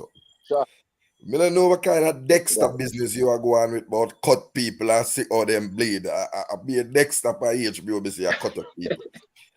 Carla, I agree with you 100%. And let me tell you what Sean is going around. Ivan Toney's country of origin is England. And so he has a right Exactly. to try and represent, just like many of us try to get a work and try to see how best we could have make it work in a yard. When it now work out of Jamaica, we all a farm work ticket and go America, earn some money and come back and build a house. I And will that is jump it father. exactly I will what go you on were a saying. bridge for jump for one ship or store we are somewhere we try to get away from that. So therefore, and after we do all of that, we still come back to Jamaica at the end of the day. So all this bleeding and this cutting and all this don't make no sense. But that's not what happened in Hold on, Ivan Sean. Toney Hold case. on, Sean. Hold on, Sean. Let me finish. So, Carla, you are 100% correct in that the person must be able to explore their option in their local country, because Jamaica is not their first country. And just like how many of us, when it now work out for us, we go abroad and try to see if it can work out. If it don't work out, then you come back. So the truth of the matter is, even if Ivan Toney that play, we enough man now be true and straight to the facts. And me I go take a thing. If me did that look, let me say, Miss who that Miss World, the obvious. If me I look Lisa Anna, and she reject me because my belly big and rare, and then I go slim down and gym down and trim up, and she give me a look 5 years. Now her, and you know what I mean by talk. You're not gonna come and say, "Oh, you rejected me," and put on home the girl. It must have broke your poor little heart. Yes, it break my heart. Or you used to deal with me then, but you look good now, so me I go want you. And the issue with Ivan Toney, Still looking beautiful. Yes, sir. the issue with Ivan Toney, let me just make 2 points. No, hang on. Is yes, he was trying to play Jamaica, but he got played by England because in the articles I've read, and I found it back, Reason Boss, right? It was in talks on Talk Sport Radio that he said, and it's a transcript of it. The striker that was in his mind was really Dominic Calvert-Lewin, but he can't stay fit. And Tammy Abrams, he was watching to see how his form would go. The only reason he brought in Ivan Toney in September is because Callum Wilson had indicated at that time that he was not fit enough, even though he had recovered from injury, to come into the England Nation League camp. So sometimes when you try to play, you get played, but I don't no problem. Yeah, me just go laugh at you, come and tell you, say, yeah, you did try to play me, but you're still there. Me still gonna go at the gas station and buy a 3-pack of boots and do the business, but me not gonna look for you and say, no, me don't want you. So Ivan Toney, I believe, the main question, caller, is do we have a striker who is even remotely close to being as good as Ivan Toney? Even those who are in contention in England, right? Who want to play for us. Yeah. Do we have a striker that's remotely close to Ivan Toney? Hey, Mr. Ellis make another comment when I want to touch on. He mentioned Mexico and bleed the Mexican color. But where you don't get to understand, Mexico not going outside of Mexico to go look for footballers with of Mexican heritage. Because their system is not broken. They have enough. Hold up. They have enough league and enough money and enough games played in Mexico where they can find a solid 23 World Cup squad. We don't have the league. We don't have the resources and all these things where them have. So Mexico and USA now gonna know where go look in the baller because here what happened. Just now me I come from work. Me I come from a place named Piper's Bill up in a Pennsylvania mountain. Take me an hour and a half drive to come. And I'm looking at these beautiful fields. I'm going to go over, I'm going to take some picture and send you from each one of these fields have like 8 football field on them. And every time, even this evening, rain a fall out there out the chilly. You see the little young youth them out there, all different age groups that play soccer, white, Hispanic and black, up in the rural part of Pennsylvania and these places. So therefore, them not have to go get one American we born in Italy to come over, they come here for them because them are produce the ball over here because they can't afford it. We cannot afford it, so we have to get them from England. Still that yeah, but US team, Gunners boss has multiple persons that were not born in the United States. Yes, but them not have to go look for them because at the same way them now they yeah, man, them go look for some of them, man. Those like who? Them not have, you know, there was a youth where go play at Rutgers University. I don't remember his name. His name is, but him could have played for USA and Italy. And I think the two countries, I don't know if you remember that you about 1 or 2 World Cups are going on. Him play and come from Barna, New Jersey. I'm going to research his name and get back his name in my head. And Musa is one of them that were recruited, you know, and so a few players from the US recruit players and Mexico recruit, and the Mexican team has. So even though they have the who were born in the USA, the Mexican team born in Mexico, them born in Mexico and come back because you know what? If you're born overseas, you know, from American parentage, you know, you're American, you know. If your parents are American citizens, you're American. That's what I get to understand. So you have American guys first. And these people gonna choose America over any other country because Americans tend to be more patriotic more than most people. I don't know what you feel about patriotism. But brothers, boss, may I say to you, but I want to throw out the thing into when you're Ivan 20. What I'm saying, because it's a World Cup show, is that the England squad selection, right, is an opportunity for the Jamaican head coach to reach out to those players who may be feeling disaffected and disenfranchised by their non-inclusion in the England squad. I heard this thing about 250 players. It's the same, I feel the same way like when I heard about these 50 players in the JPL who were under 20. I see Sir Richard opening his eye, but you would remember well that revelation from Mr. Speed that there were 50 players in the JPL that were eligible for the under 20, and therefore we were good. And then we know what came of that. To me, I like the fact that the coach has a 250 player database, and is looking at the players and mapping out who would progress to a certain place, and therefore I appreciate that, and that is coach's work. I am a fan and a researcher, so I'm gonna. My question to the coach when I see him would be, apart from us on YouTube, and Simon Preston in particular, who breaks a lot of news about players who you would not think were Jamaican, because before Reggae Boys commentary, and I hope I'm allowed to say the name of the channel I'm affiliated with, no one knew that Dan Byrne, who was a starter at Brighton and now at Newcastle, was remotely connected to Jamaica. The people were saying, boy, look Jamaican, like there's a Jamaican look. Joel Ward at Crystal Palace, we didn't know these things. Emil Smith-Rowe. So I hope that the recruitment, and in that list, there's still space for people who do research, because we would have access to knowing about players who may not generally be on the radar, or you would even think they were Jamaican. Because I do know, but I know my players will say, there are a couple of players who you would be surprised are eligible for Jamaican citizenship through marriage. And them are not grandparents, they're not a jerk chick night out. They are just married to someone who is Jamaican. And are we ready or mature enough for that step?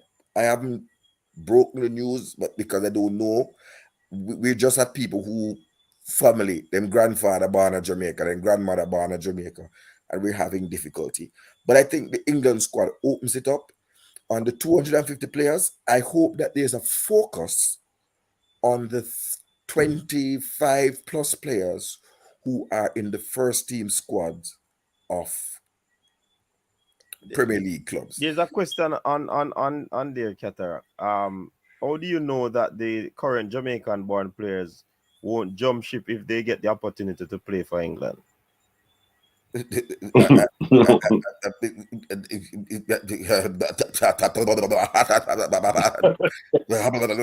Or play for Serbia, or play for Montenegro. Because when those players go to those countries in a coach, I am telling you that as sure as the sun shine, I don't know if the color is still there, a man I go get one of them Snow White bunny and then have a baby over there. And next year going to hear John Brown of Arnett Garden is turning out for Macedonia.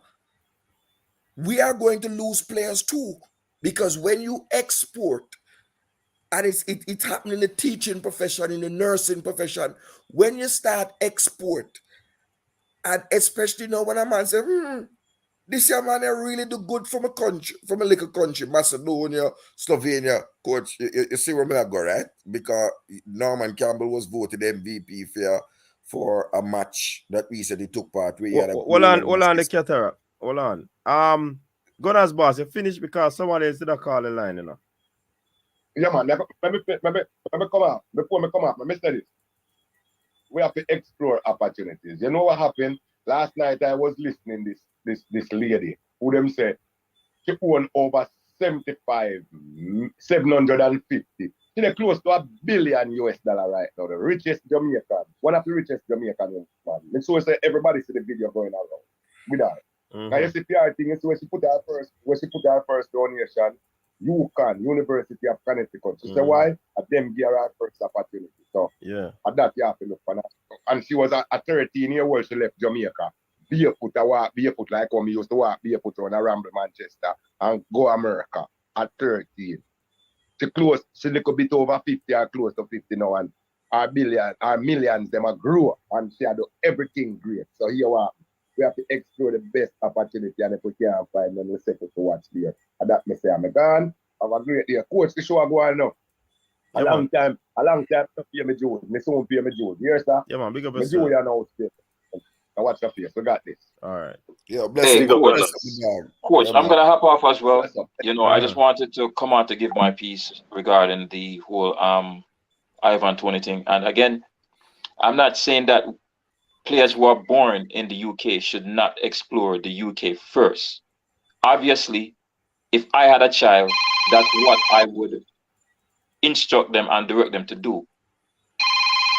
Because there's more money in the UK and playing for the UK, period, at this point in time. But once you cross a certain bridge, and literally for me, the way how he went about it is like the man burned the bridge. And like I said, Jamaica is a very proud set of persons, and I can't speak for everybody, but the way he went about it when he got that call, I never hear the man say, well, you know, it was a tough decision, and, you know, Jamaica, the UK, you know, the UK is my... The man overjoyed. The man said, this has always been it. Brethren. Yeah, but Sean Ellis, imagine... I know my opinion might be 1 in a million tonight, but listen, that is my opinion, brethren. Imagine if he had said that. What would be the backlash from the England fans? So come on, man. Hold on, man. Hold on. It is like saying, we'll go again. Well, give me one younger Miss World. Where will he get? Go on with Lisa. Cataract, we now go back on the analogy. Cataract, we now go back on the analogy. We have a call online. Caller, go ahead. All right, coach. So my point. Alex, what go on? But they are coach. They are long time we're not company for. Yeah, man. All right. My analogy is that we can recognize 250 players that plays in the Premier League and say yes, we want these players to play. But these players fit in the coach system. We have to recruit effectively that players that fit in the coach system, that play the coach system. Coach. We can say Dan Burns and Joel Ward are them playing in the Premier League, but does they fit in the coach system? Does they fit what the coach wants? Does they can manage the CONCACAF? Yeah, no players come from the Premier League, and the CONCACAF is a whole different ball game, coach. You get where I come from? So these are the things that we, our fans, need to ask ourselves, that we need to recruit effectively. You get where I come from, coach? We can't recruit and recruit be an idiot baller. We don't fit this system. Quality baller, don't fit this system. You get where I come from? Alex, so you're subscribing to the Andre Blake style, where it's not the best players but the right players. And reason, boss, coach. You see the madness. Hold on. You see the madness. No one is saying that every single player must come. We said clearly that we are happy that the coach is looking at the players and analyzing and assessing the players, and that the coach must be the person that picks his players and recruits his players. We said that clearly. We also said that it shouldn't be the informal channels like Qatar or Devon or anybody who is not official that is making the first overtures to the players. The overtures from the community should be in support of the coach. So nobody is saying that the coach must pick Dan Burn or Joel Ward or whatever, because I mentioned those names. So I'm going to jump on my thing. I am saying, would they be aware that there are players who may not appear to be Jamaican, who are in fact eligible to represent Jamaica? And I end this intervention by saying there are many players who leave from CONCACAF and go to the championship or premiership like Josh Sargent and struggle, vice versa. So to say that I would challenge the person to name, hold on now, I will challenge the caller to name me one Premier League player who came to CONCACAF and struggled. One Premier League player who came to CONCACAF and struggled. I defy you to name me one. Dwight York ever played in CONCACAF? Just a question I'm asking. I'm not the caller, people. Yes, caller, sir. go ahead and answer.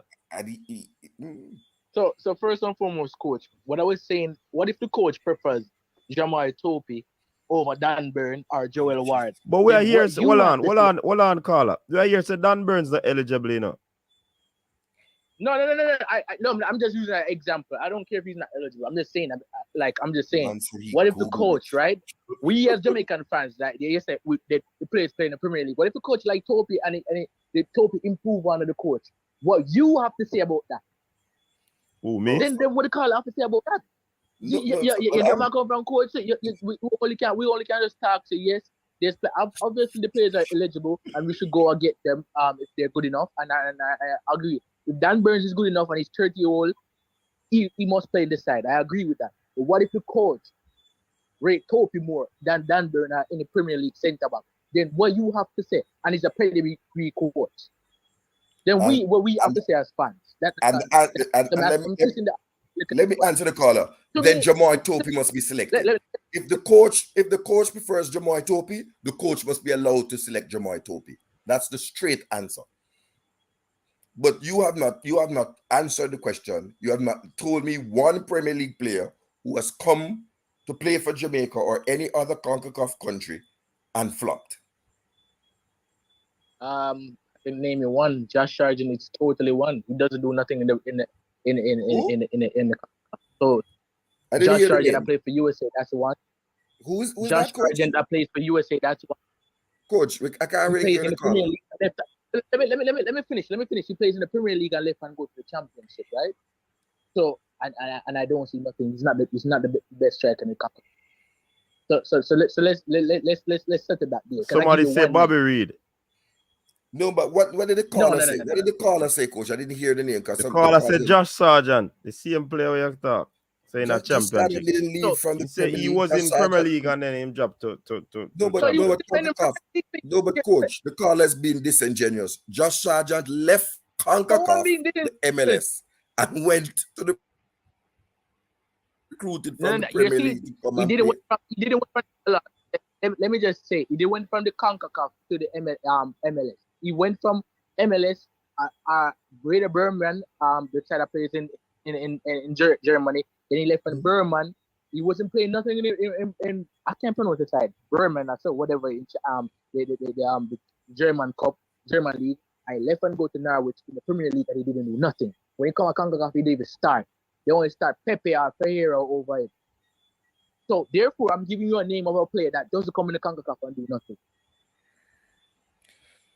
Right? Is I'm correct on that one?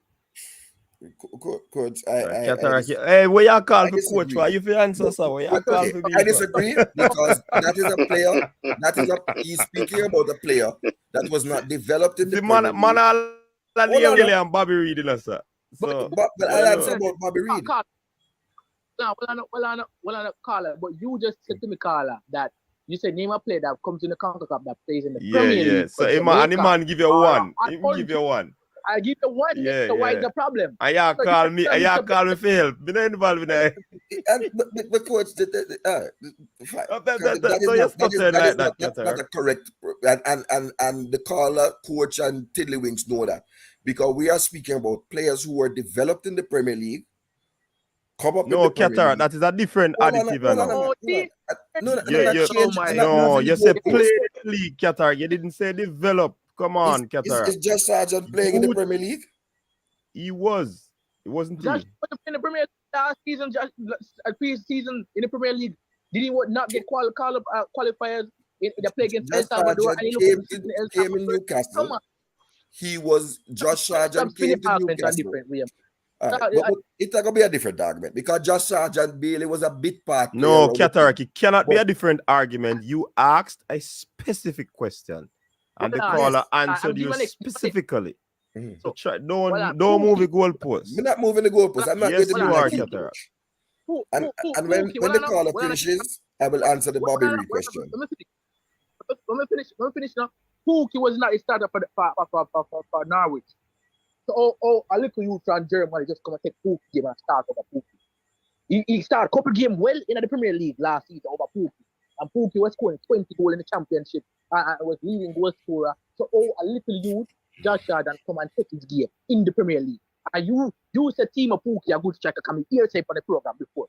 So a little youth will come from MLS, left and Germany and come and take Pookie game. And come and take Pookie game. I now perform good in the CONCACAF. Because what him play in the El Salvador game, I don't play nothing. Did Chicharito played well in CONCACAF? Yes. Did he lit up CONCACAF? Did Dwight York lit CONCACAF? Light. Dwight York helped Trinidad to qualify for the World Cup as the smallest nation. Did he lit or light up? If that's not lighting, I don't know what is lighting. If you take your nation, was he the leading man, Cataract? Like Dion Burton out front there, leading the way. I understand, coach. So I understand. Giovanni said Josh Sargent is in Premier League quality, but wasn't he not playing the Premier League? So he's not Premier League quality. Only read the football. Josh Sargent has not benched Timor Pukki.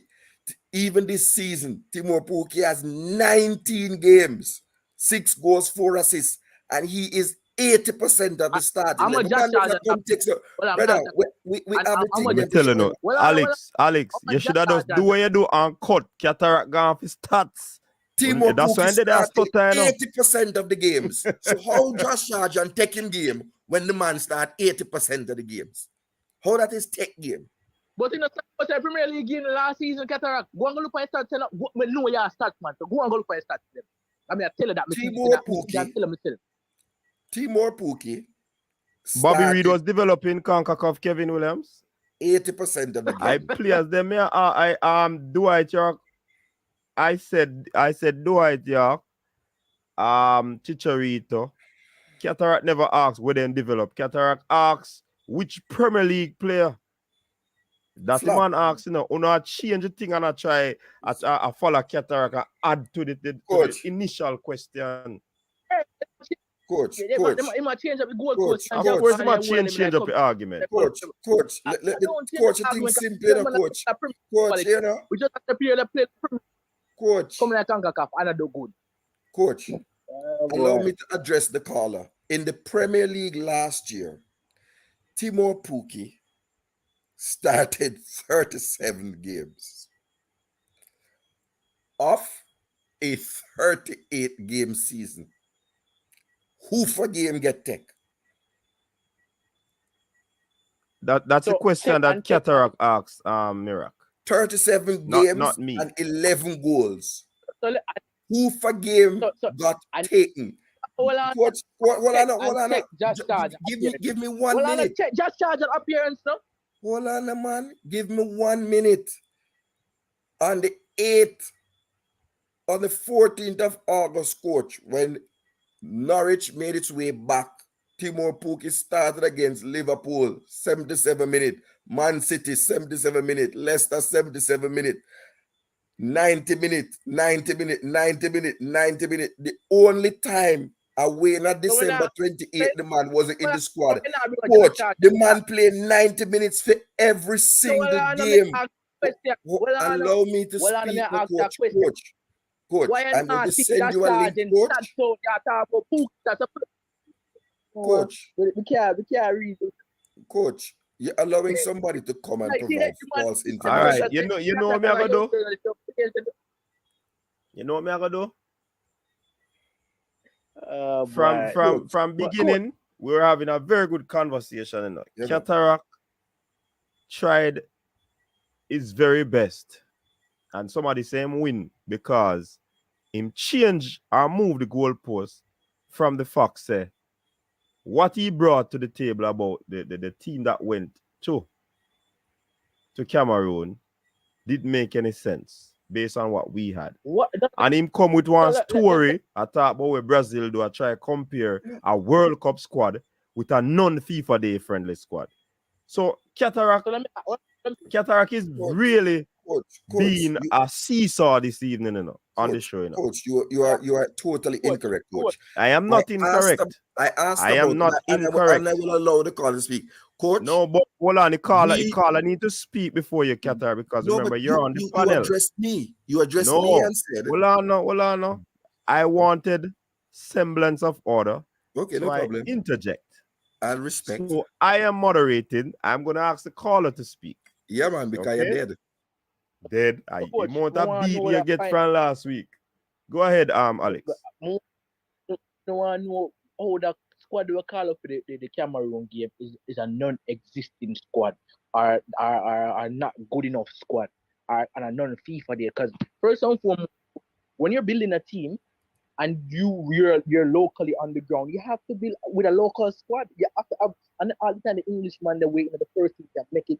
Probably some of them injured, are you gonna need players that into the second team? And this is a perfect opportunity to give them game where you don't lose no FIFA points, coach. Or you end up losing game because they don't up to that quality at football level where you lose the game. I don't understand why you see this and that. Coach, I told you see allow Alex to go there. At no time did I say that English players must be in the squad and the program. I asked you a question. What has Alwyn Harvey? Hold on. Allow me to finish. I asked, what has Alwyn Harvey done in the last 12 months in football that would justify him? So that was your only comment on the squad, Qatar? Coach, you're interjecting me, coach. But I have the right to do so, sir. I have the right to do so. Each time I make a good point, I can interject at any time. Yeah, but because you're going to cut me at each good point. No, I can interject. Don't tell the people them say you only ask a question like that. I did not say you only ask that question. I did not say that. I did not say you only ask that question. You're leading it to a certain direction for persons to believe that no, coach. That was the basis of the conversation. Now that I've taught you what you said about me and lean, you said I said that's the only question I had. That's not the only question I had. I pointed out you and I asked you, and to this day you cannot answer. What is it? What body of work? I answered you. Okay, the introduction. What body answered of work you. Did Alwyn Harvey? I'm going to interject a million times once it is live. Okay. And if we come off, I talk foolish again, me I go interject. You're saying that me asking. Hold on, Alex. I'm finished now. You're saying that you're saying that me asking what body of work that a player has done that justifies his selection is foolishness. You put in a player that we question and you never give no answer to. I answered Same you. question I pose at you. I said to And you, my, you asked me, my basis of the answered you 4 conversation, times. You asked my me about basis, Cordell Bendo. my basis, You asked me about, my you asked basis, me what my body of basis, work my Cordell basis of Bendo- the conversation, my basis of the conversation, Cataract, and we're going to have order in here tonight. My basis of the conversation is that you cherry picking players and ask about them credential and all of that. And I said, Coach, more touch that. well, I know, I said it's not about this or that, but the fact that we're not carrying our best team shouldn't be so much getting into and slicing and dicing because it is out of FIFA date.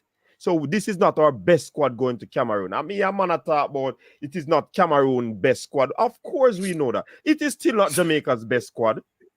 Coach. And we pull off a draw. Coach. Who know I say 6-0, 3-0, and them I got this and them I got that. But look for the performance. Coach, It wasn't the best. Coach, It wasn't the best. Alex, not tell me hold on. You hold on and wait till me finish that.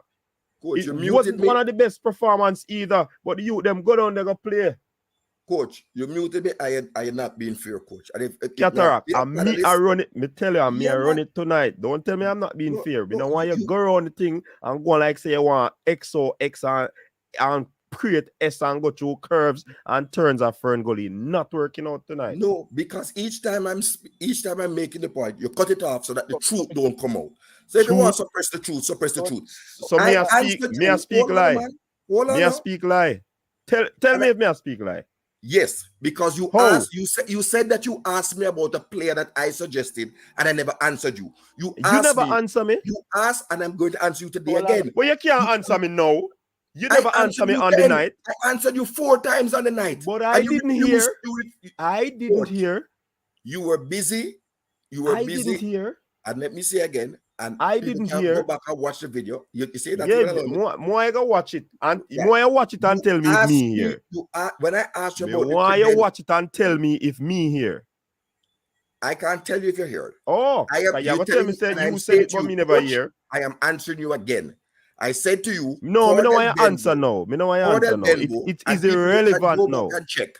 I said Cordell Benbow has been terrorizing defenders in the JPL from the last season, right? Oh, yes, I remember you saying that. And I asked about the question, is terrorizing alone make him over the get a spot in the squad? You asked me what body you asked what that question then. You asked me ask Alex to allow me to answer. No, but me asked about the question about is terrorizing alone. You never hear that question. Yes, and I said to you that if he is the most but what terrorizing prove, Cataract? He's the most that he has skills. And I said to you, he has the but best. Everyone I play them have skills. Jesus Christ. I said he is in the top 2 of the best left-footed players in the league. And I pointed out that there's another player at Mount Pleasant. I was trying to remember his name, who is in the under 20, who people would agree are the top Campbell. And somebody gave the name. And I said that in terms of close skills and operating on the left-hand flank, those 2 players were above the other players in the league. I don't run from questions or answers, coach. I don't want you to put that out there as a narrative. I answered your question and I answered your follow-up question, which you asked. And to date, you have not answered my question. Of course I did. I answered you. About what credential or what body you have. Okay, what body of work has Alvin Harvey done? Cataract. So Cataract. Let me just conclude and allow Alex to come in. Alex, we just got a lawyer to come in because we're not going to all talk over each other. Right? I'm going to speak for 1 minute and allow you to come in. I at no point in time, I know that it's a FIFA win, it's a non-FIFA window. I know that we could not. You never did a behave like that, Cataract. Hey, coach, if I have 1 minute, then you take out a minute. Cataract, you will get back multiple minutes. I don't want multiple minutes, coach. I would like to just be able to make a point for 1 minute, because if you throw off my train of thought, me not even Cataract, you better tie and link those chains together, because me tell you, if you say something, me I go interject. Coach, I said to you, and I pointed out, in the case of Alwyn Harvey. She fresh got to answer my question there. Me Hold answer on, you. Hold on now. In the case of Alwyn Harvey, I pointed out that there is Fabian McCarthy, who was a standout player in the last game that Jamaica played. I can't say Alex. In the last game that Jamaica played, in terms of that we saw in the tournament in Austria, Alwyn Harvey was there, but Fabian McCarthy was the standout player along with Richard King. The two of them played well in the game that we saw televised. And therefore I said, if you're selecting back a local squad, on what basis would the CDM or the central midfielder that performed well would be dropped? So I'm not asking to bring in no English player. I'm talking about the pool of players. Cataract. I asked you the question, who would you select then? Fabian McCarthy. And I said you Fabian McCarthy. So you know go overseas. You know go overseas to Cataract? No, I did not. I said Fabian McCarthy, and I gave the thing to say Fabian McCarthy performed well for Fresh us. God, remind me who Cataract talk about from overseas. Who he would have inject? I'm tell him say me nah give him no more. Don't. No. Don't. Because coach, I'm glad you put the thing on the. I'm glad you put the coach. You put the team on the thing. I put in two players, and I said Cardell Benbow on the left, yes, and Fabian McCarthy in the Alwyn Harvey there, right? And you did go add more, and I'm no. Coach, that is not true. You turn around and say to me, say, always only two players you want to change, and you say and you have a problem with the squad. And then you wanted to add more, and I say me not change it. The U20 player, of course. See, coach, people them I remember that. Coach, I want to take Qatar. You think we don't remember? I just want to hear that we talk about this, you know. Coach, I said to you that of the U20 players. What are the Qatar? Give Alex a thought now. Because you're going in a circle. Alex, your turn. You're going in a circle. Yeah, man, you're going in a circle. Evidence is here. You get exposed. Alex, go ahead.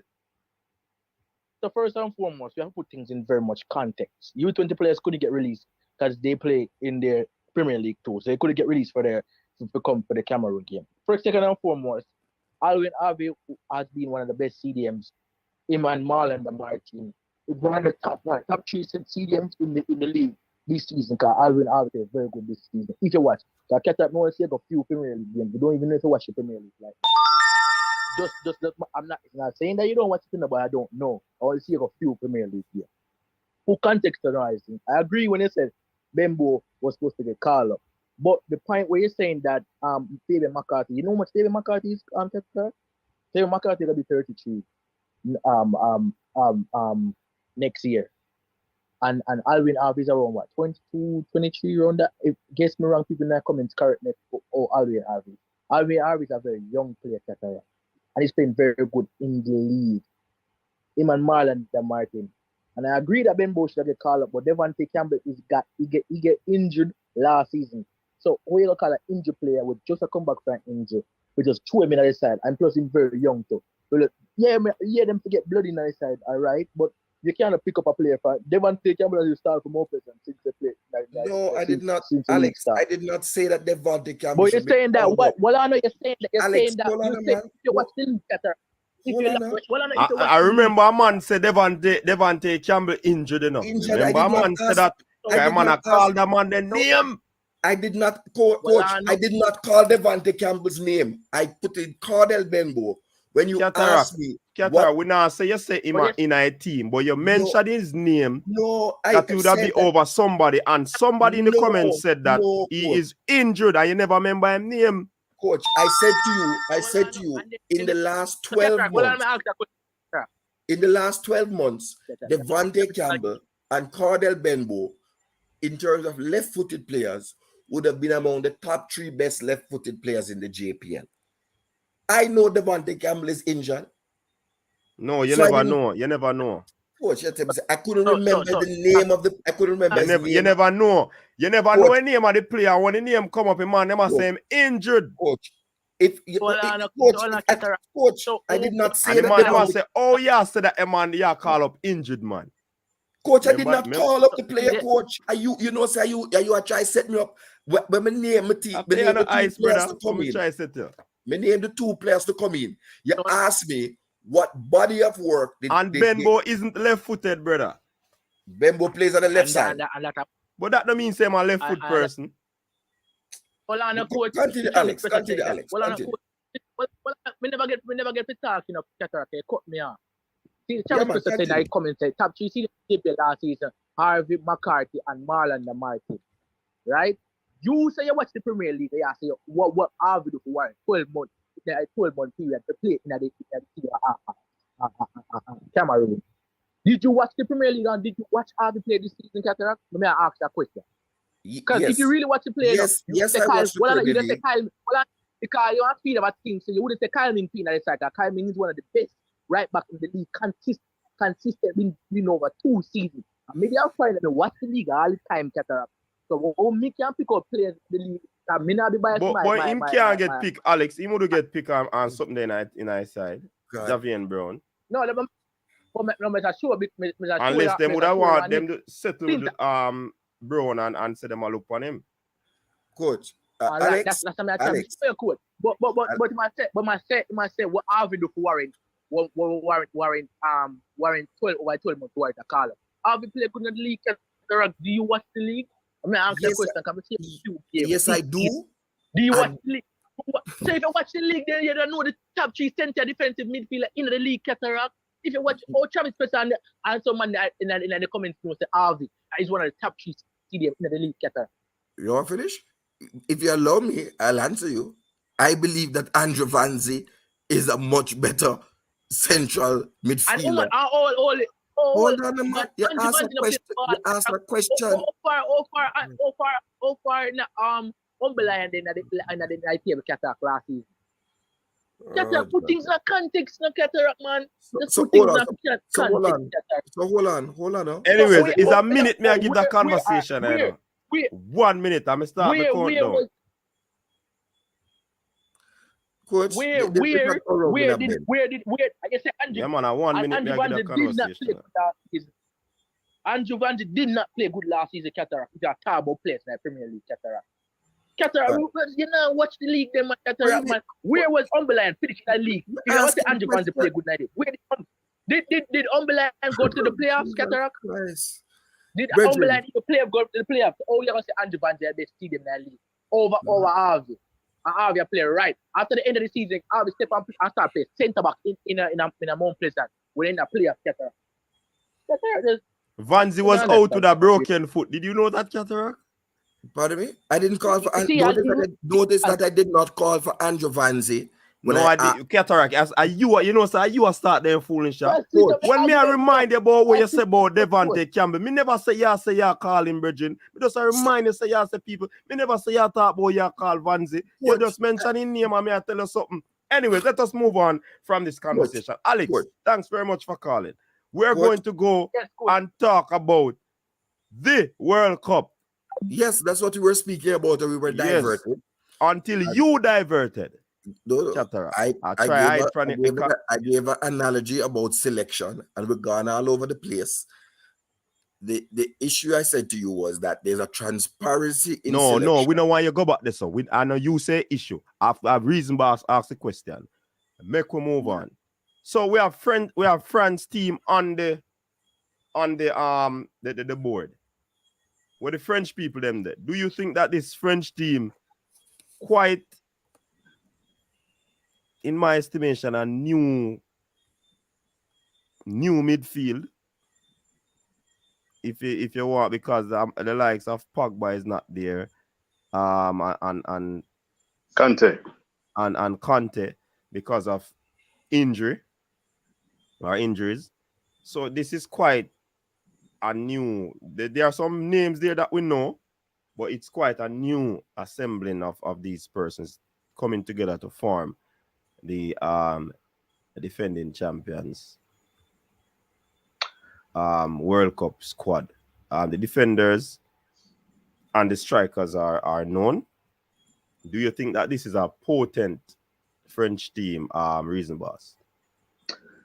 Well, as you know, I draw for the Seleção, the Brazilian team, and that's the team that I'm going to be drawing for in the World Cup. But it's no gimme. Humbly put, there's no gimme. This French team, the current reigning world champions, are mercurial and can never be underestimated.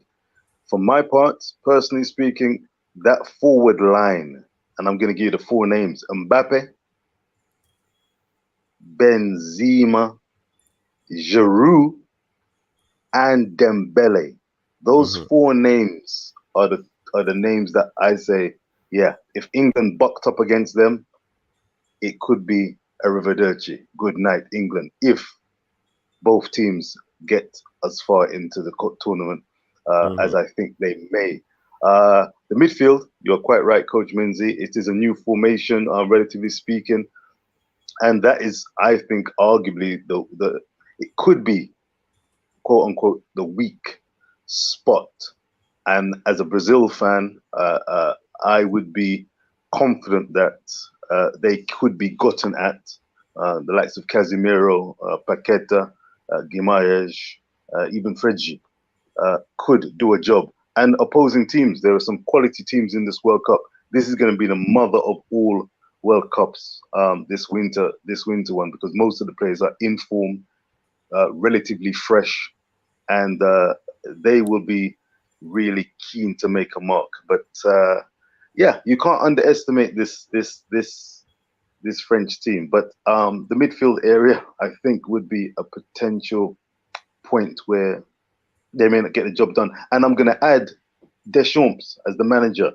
Deschamps, apparently the word on the street is that he's set to be replaced by the great Zinedine Zidane in the new year, come successful defense or otherwise. So Deschamps, of course, he was the manager when they crashed out, incredibly crashed out against Switzerland. I mean, wonderful goal by Pogba.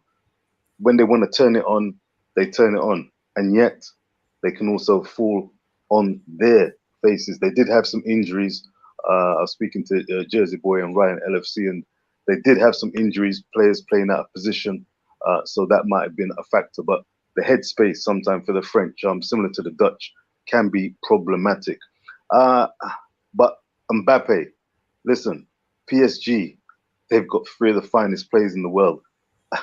And when you've got Messi, Neymar, and Mbappe in very, very good shape, a pleasure watching them. As a Brazil fan, and I've got plenty of time. I like what Neymar Jr. is doing there. I like what he's ready. He's ready to come and play. But let me just, as I mentioned Neymar, Coach Minzy, if I may, I just want to test the waters with Cataract and the viewers and subscribers out there. Please hit the like button if you haven't done so. Let me ask this question to test, if you will. I'm putting it out there. The IQ and the reasoning in this space. The Brazilian team, Chiche, made a decision. Made a couple of decisions. He's made three. Let me point out. Thiago Silva, 38 years old, top line defender, but he's 38 years old. He's picked him. No one's really batted too much of an eyelid because he seems to be producing numbers statistically. Then we had Dani Alves, 39-year-old, chosen in the team. Odd selection in some people's eyes, may not get any minutes, but he's there to be a technically gifted player, a player full of experience, soon to be the second most capped Brazilian international, equaling Roberto Carlos and only Cafu ahead of them. And thirdly, here's the one that I want you to test the waters particularly on. Roberto Firmino, Liverpool forward, left out of the team in place of Gabriel Martinelli. There has been criticism, as Cataract alluded to, a midfielder, Brazilian midfield, for example, Neto, who I can't hardly remember. I don't think he was one of the greats, but irrespective, he was apoplectic, couldn't believe that choice has been made. And I'm going to add another thing. Pedro, There's a player, Pedro, who plays for Flamengo, best of the Brazilian forwards in the local leagues of Brazil. But he's very technically gifted, not full of pace, but he's been selected. Don't know how much game time he's going to get. My question directly to you, can you understand why Martinelli was selected over Firmino?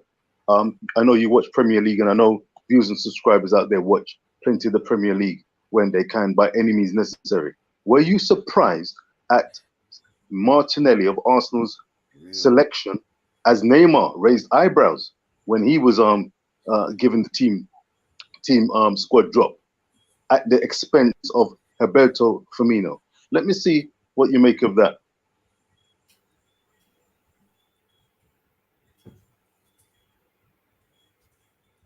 Qatar can ask, or me? I'm asking you, Coach Menzies, and then Cataract and the viewers and subscribers out there, because we've been having, you heard the debate regarding Jamaican selection, and I'm just shaking. I'm listening carefully. I'm going to digest it, but It's as I said, it's a little bit surprising, but I had a conversation with another coach, and sometimes when selections like these are made, or non-selection, it basically sometimes go against what fans want. But then again, these coaches are top coaches, and they must see a reason why they would have left out a figure like a Firmino. You understand? So it's kind of mind-boggling to me, but the coach know what he wants, and I think on that basis he would have made that decision. I am not going to question it. I have my little doubts that he shouldn't have been left out, but in the same breath, the coach are going to run the team. So when any knife or any stone are thrown at him, boy, I'm have to go deal with it. But I mean, persons are saying that also persons who are in the team would have filled that role that a Firmino, not because he's a named player. You understand? So, coach. So Rodrigo could fill that position. I personally don't have a big problem with it. I can understand some people being a little bit surprised. I personally am not overly surprised. I think Firmino's been in and amongst the Brazilian team for a few years, and he's never, in my opinion, and many other people, Brazilian fans, he's never quite done it. He's never quite cemented and secured his position. He's not a lead forward striker. Neymar is the player who can drop back and go forward and offer the threat.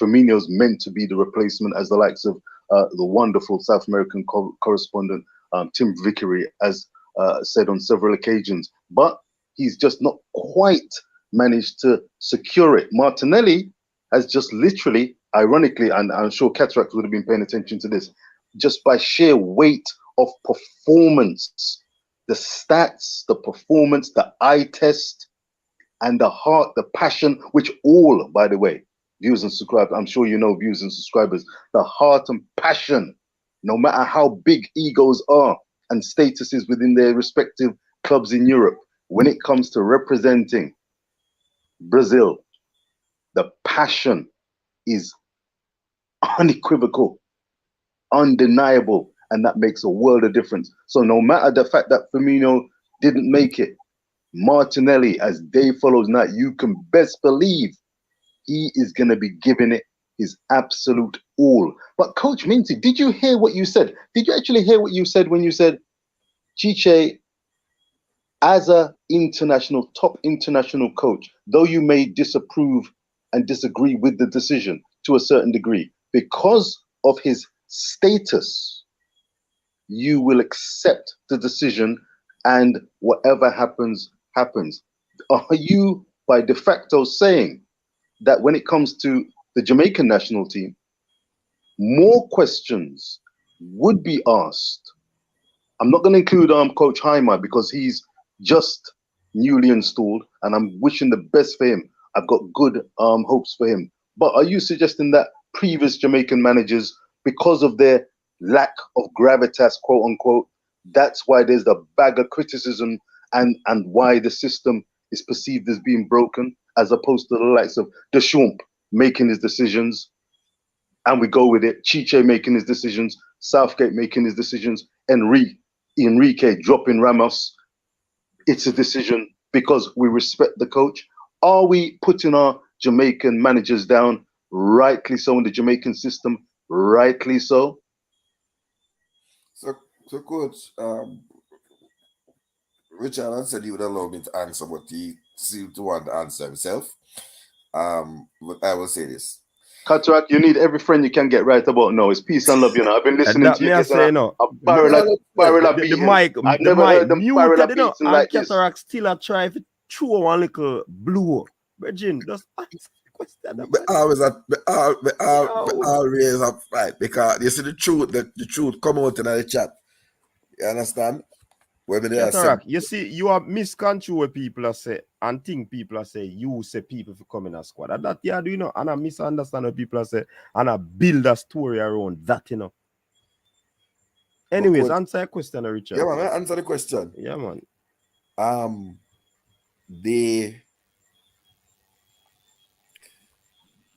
These 32 coaches will have to live with their decisions. Many will be sacked after the World Cup. That has been the history. Who failed to deliver. I don't have no team, men of Brazilian, but those who support Brazil would be querying the non-inclusion of Firmino. But Roberto or Bobby Firmino, as he has been called, has never held with the team on or off the pitch, right? So even when Coach Regatta looking at captains, right? He wasn't one of them random in the center of the thing when this. It's just like him not really in at the thick of thing. You understand? Even Richarlison, who at the time was at Leeds, the Richarlison, Rafinha. You talk about Rafinha for at Leeds? Yes, yeah. Who came in? Them fit in. So some players won't fit in. So I won't question him. But if Brazil doesn't win the World Cup, these questions will come up. Yeah.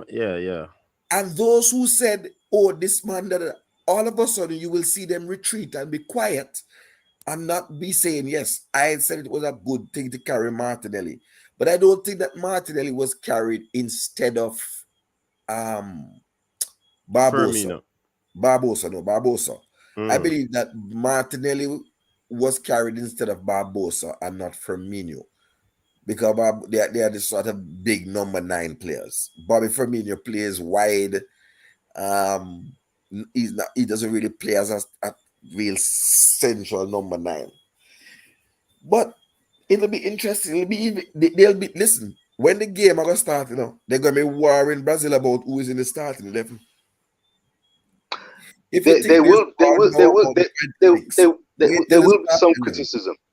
There will be some criticism, but the overwhelming feeling that I'm picking up is that the fans ultimately are behind and supporting, standing side by side with the Brazilian team, with the Seleção. They're chasing the Hexa. They know it's not going to be easy. Remember that, and they won't forget it. There's 2 matches that they won't forget in a hurry. Of course, the 7-1 humbling in 2014 in their homeland, and recently in the Copa America final when they lost 1-0. Angel Di Maria, one solitary goal was enough to give Lionel Messi his first big international title. That humbled the Brazilian team, and the whole setup learned from that. They built on that, and this team, whether they win, lose, or draw, I'm telling you this now, as a Brazilian appreciator and connoisseur of the beautiful game, Joga Bonita, if they don't lift the trophy, because remember, 32 teams, as you rightly say, have entered the tournament. Only one team will ultimately lift that trophy. France did it 4 years ago. But every team wants to entertain their fans, leave a performance and performances on the pitch for which family, friends, and the entire setup who have worked so hard to get to the World Cup, they want to leave with performances they can be proud of and great memories. I'm watching some footage of Brazil and Argentina in World Cup qualification. They've worked hard to get to this stage. Canada, Belgium, Costa Rica, Australia, Saudi Arabia, all of them have worked tremendously hard to reach this particular spot. Jamaica fell way, way short. A point of order. Pedro, I think personally, Pedro was in competition as a striker with the likes of Gabigol of Flamengo. Gabigol, I don't think he actually proved himself good enough ultimately, just like Cunha of Atletico Madrid, not quite up to the mark. Firmino, again, I think was a shadow striker. He's meant to be a shadow striker, not a winger. He's not quick enough to be a winger. He's a shadow striker. Neymar fills that and fulfills that role. And Rodrigo of Real Madrid can step in and fulfill a similar role if necessary. But no one quite fits in like Neymar in the Brazilian team. So as Mr. Vickery said, it's a gamble of a sort that Chiche is taking in not bringing Firmino, because he's the closest to a replacement for Neymar. But I just don't think that he has the je ne sais quoi, that certain spark, X factor, to produce the goods. I'm watching carefully. Martinelli actually thoroughly deserves his place. But what Coach Minzy said about Chiche respecting decision, and as you rightly said, Cataract, coaches will fall and stand on their selections. But Richard, you have to take into consideration that we don't know the nuances of what is happening in the Brazilian setup either, you know. Absolutely. So when you talk about you're making the comparison with the Jamaican coach, if we're like possibly throwing them under the bus, remember we have insights, you know. So we'd better be able to do that than with a Brazil team. This is why I was asking Coach Minzy. Right. This is why I found the discussion very interesting. And Cataract has got his opinion. You got your opinion. Sean has been very vociferous earlier. Gunner's boss, and I've seen the comments. I've been looking at the comments, which I continue to look at now and after the show. People have got a range of strong opinions. And when it comes to the Jamaican national team and team selection, you've got France's team up there. We're going to have a look at Croatia, no doubt, and so many teams. When it comes to the Jamaican selection, I don't know if there's a perfect model. I've still yet to hear the ideal model which the majority of Jamaican fans would be satisfied with by way of Jamaican team selection going forward. Richard, let me answer you again, because apparently when I answer things, people don't say. The ideal model would be for the coach of Jamaica, the national coach, his assistants, to select the team for each game without the intervention or interference of the hierarchy, the fans, corporate Jamaica, or any other special interest group. The coach must be allowed to do his work and live and stand by that.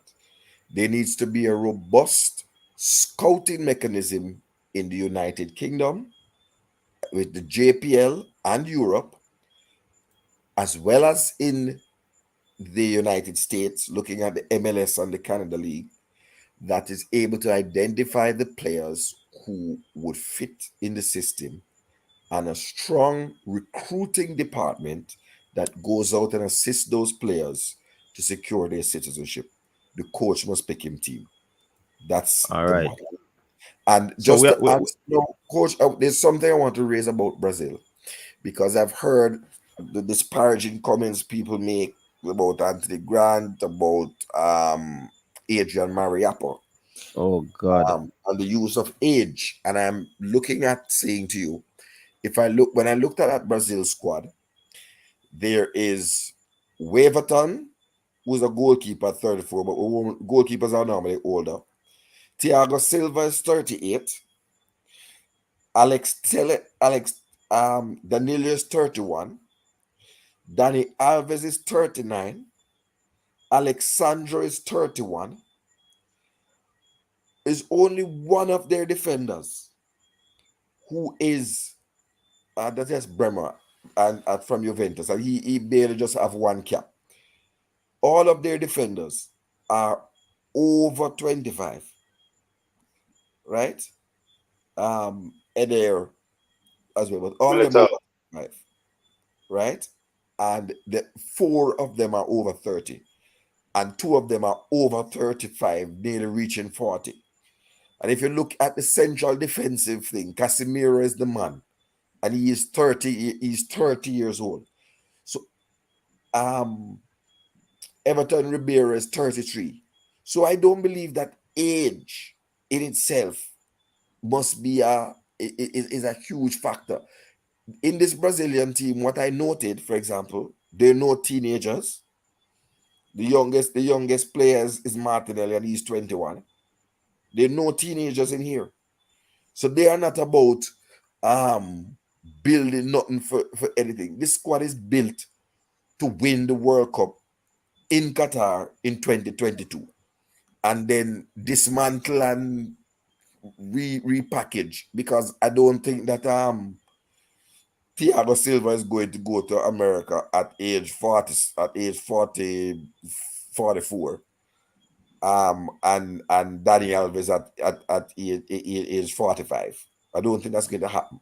So this squad is put together for the now. There's no teenagers, no developmental person, none of that foolishness not happen. And different approach. They're doing things the same all their World Cup alive, and this is one that they are going to change. I guess they want a different result. And coach, if you notice, right, I think there's only 3 players. Pedro, Ribeiro, but he's just coming back to live his life there. He has a long career, including thing there. And one goalkeeper, Everton, who is a great goalkeeper. I saw him play a game earlier today, right? That are played in Brazil. Is only 3 local based players. Correct. And 2 of those local based players have been in Europe. You know, so that again should be instructive to us in Jamaica, that teams that are trying to win the World Cup, not trying to develop players and sell players. You know, this narrative that the national team must be there to sell players, and players must get a bus and so them can fly out and eat a food, and the club management can eat a big food. That's not philosophy again, Qatar. No, that doesn't work. As South Cry said, a 38-year-old Brazilian is not the same as a Jamaican 38-year-old. I don't know how South Cry define that still. Is what, dog years? You think a Jamaican have dog years? 38-year-old Jamaican is really 93. Oh boy! I understand the one. Someone just go to the limit. Yes, I. Let us segue into the Premier League prediction. The final week of games before the World Cup, and let's see who is gonna be hitting the mark this time around. So we have Oyini Blake and we have Rich Poe, the reason boss. So you're not looking at the friends. It's a whole weekend a World Cup, you know. So we are continuing tomorrow. No, but you put up the friends squad, coach. No, it was. Yeah, but we spoke about the French squad, but we didn't delve in deeply because Reason Boss switched it back to Brazil. Okay, we're gonna go ahead with the EPL prediction, and then tomorrow night we continue with looking at the teams. What are the teams for tomorrow night? We can do it in a little structured way so that people know, and we can do a little research and read up. What are the what teams are we going to bread back down tomorrow? All right. Hold on. I'll call you the producer. So we have the producer. France, Germany, Belgium, England. Coach, it's not only European teams that play that World Cup in a coach. Hold on, no. Spain, Portugal, Coach, in a 2 Netherlands, hours, Uruguay, 8. Coach, that the and coach. Argentina. You can't have serious discussion breaking down 9 national teams in 2 hours, coach. That how that work? No, we have Sunday too, brother. The weekend ask if you can tell us the days. So Sunday, coach, I won't be here. Big sound a play in a James. So tomorrow, France, Germany, Belgium, and England. Those 4. Need a South American team or an African team, coach. Can bread back down South Africa. South Africa. I think I have what? Not which one are they? You mean South Africa? South Africa not qualify. That's a country, you know. No, man, the African team. Sorry. Me have an African team when me look for it, but Senegal, Ghana, Senegal. Mali was country. it Ghana? Hold on. Senegal in Group A with Qatar and Ecuador, and the Netherlands are Ghana in Group G, Group H, with South Korea, Uruguay, and Portugal. Cristiano Ronaldo country. I think I Ghana. I think Ghana the other the African team I want to look for. Yeah, man. Ghana's the other team. That's an interesting group as well, you know, because that group, the runners-up might have to face Brazil, so that would be an intriguing look to see which group, which team is Ghana good enough to get that berth, first or second, for a chance and a swish. All right, so Brazil. We look into that tomorrow. The whole weekend a World Cup. So EPL, Man City versus Brentford. That's an early morning game. Yes, indeed. We are predict the game. Manchester City coming off a midweek win, blanking Chelsea 2-0. Brentford, I think they defeated. Hold on. Yeah, man. Brentford defeated Nottingham Forest. I think 3-2 or 2-1. Man City 3-1. But we know. I don't think they defeated. I don't think they defeated. I think they drew. Didn't they draw? I think they were winning the game and Nottingham Forest got a last-minute equalizer. Was that not the case? I saw it go. Hold on. I think so. Brentford have been in a poor vein of form, and they were almost over the line, and Nottingham Forest, rock bottom of the Premier League, somehow managed to squeeze out an equalizer. Yes, it was a draw. Yeah, you're right. I had it right in front of me, but I misread it. All right, so Qatar is saying 3-1 to City. Yeah, 3-1 to City. Haaland will score. And I the only reason why I gave them 1 is because I think Ivan Toney will be angry and get on the score sheet. Otherwise, it's 3-0. But it's a 3-goal victory for Man City. What say your reason, boss? I was going to go with 3-0, but I'm going to go out on a limb and just call it 4-0 to Man City. I think that Man City with Guardiola and that team will be keen to send out a message to Arsenal and the rest of the Premier League. I think that when they take their foot off the gas and just play and express themselves, they want people to know, they want themselves to know that they're in this thing to make a statement. Ivan Toney, I don't think he may have his head down. Hopefully his chin is up. But I think he may have been distracted by events over the last few days, and he is their focal point. Brentford away from home at the Etihad. It's going to be trouble time. 4-0. I think. I think it's nothing, no change. 4-0, sir. Put me down for 4-0. Everyone say 4-1. So every week I select somebody in the comment section that are taking the predictions from. So we have, but on the panel we have Oyin, Richard. Of course, Achille is in the mix. And then I'm going to take Devon Porter's prediction. Why are you taking hot chilies? Hot chili. Actually, the predicting father, you know. Oh, yeah, I say. Cataract have a two. Good night, actually. Good night. Cataract have a 1 week run so far. Make we see what it go on. You know?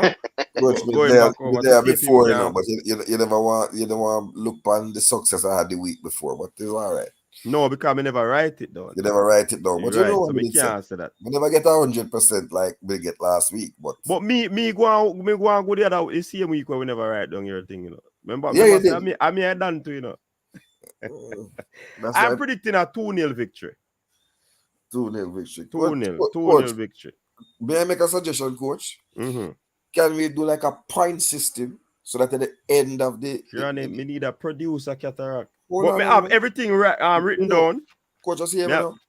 So if you get the score right, you get... No, if you get the result right, you get 1 point. And if you get the score right as well, you get 3 points. No, I think we did a big points for that. A 5 points we have put for if you get the score right. Coach, football are 3 and 1, you know. And so in this coach, what I suggest is after the World Cup break, we start with that. You see what I say? So all right, no problem. Practice thing this week. 3 points for your perfect thing, and 1 point if you get the result alone, right? Right, because I have everything written down in a Cataract still, you know. Based on who predict. So you need to employ a little nice young lady. Yeah, me need a producer. Keep the score and chicken come on and in front of the board and make us see who is who. Go just step up the thing, coach. Step it up, coach. Get Shelly on. It's always take that. Get Shelly on. No, man. Rocket have to get a rest, man. What you talk about? Rocket can't sit down and show them hours a night. Rocket in a bed asleep and all, man. Coach, but as we speak about midweek, coach, I just want to big up Darren Moore, who side Sheffield Wednesday went out on penalties, but played to a 1-1 draw. Okay. In the was that the Carabao? Carabao Cup. Carabao, yeah. Very, very, very, very, very heartbroken for the League One side. But big up Darren Moore. It just shows you, coach, that commendable. You know what I mean? That it's Jamaican coaches, Jamaican players. We do things, but it was against I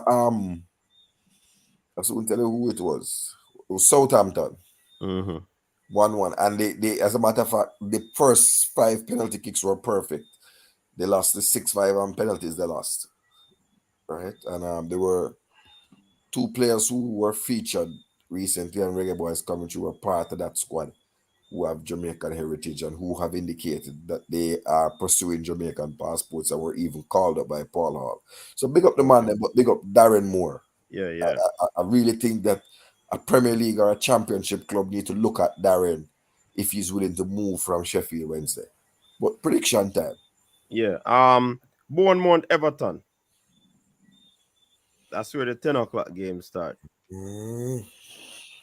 Bournemouth Everton. That one is kind of tricky for me, you know. Bournemouth at home. How was Bournemouth? What the result for their last game? Yeah, God. They lost to Leeds away from home.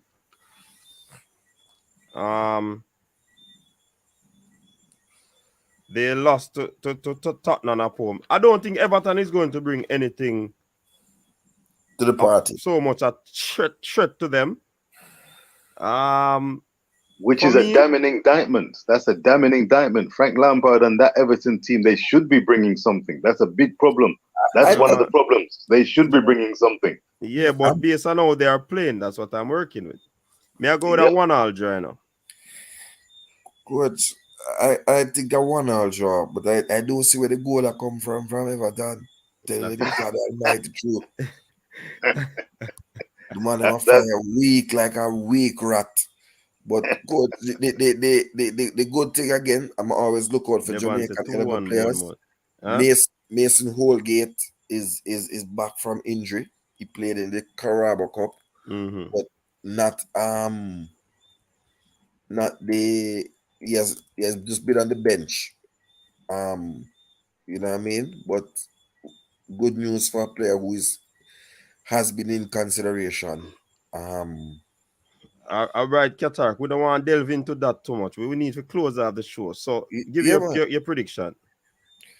Oh, I said 1-1 draw. 1-1 you did say, okay. Yeah, Reason boss. I'm going to go for a 1-0 away win. Everton to score. Okay. Maybe Mopay with the goal. They need to get something out of this game. Damari Gray and company, come on, get an away win and crank that Evertonian team into gear. 1-0 away win. All right. Moving over to Liverpool and Southampton. The Liverpoolians, they will be at home. They got a win last week over this Tottenham without Spurs team. So I think that run of form will continue. And I think they're gonna be 3-0 winners over Southampton at home. What say you? I would like a 3-0. I'd like a 3-0. I'm gonna I could actually go 3-0. I'm gonna go 2-0 Liverpool. And hope that Southampton 2-0? produce 2-0. I'm going to go conservative on that. I could easily go for 3-0, but let's make it fun. 2-0 Liverpool home win. Well, RR is saying 4-0. Nitro is saying 5-0. Giovanni 4-0. Interesting scoreline. Devon is saying 3-0 as well. A Liverpool victory.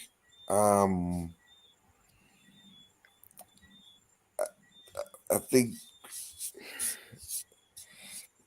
2-0.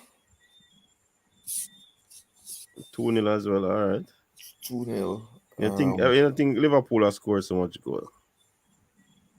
3 or 4 or 5. But let's see.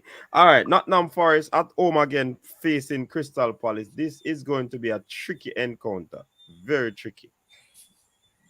Very, very, very tricky encounter. Nottingham Forest, they destroyed Liverpool, and since then they have not. I think they have lost like 2 in a row, and then bust me bet 2 times. So I don't know how the tag go. Crystal Palace, they are coming off a win, I believe. Them did bust my bet too.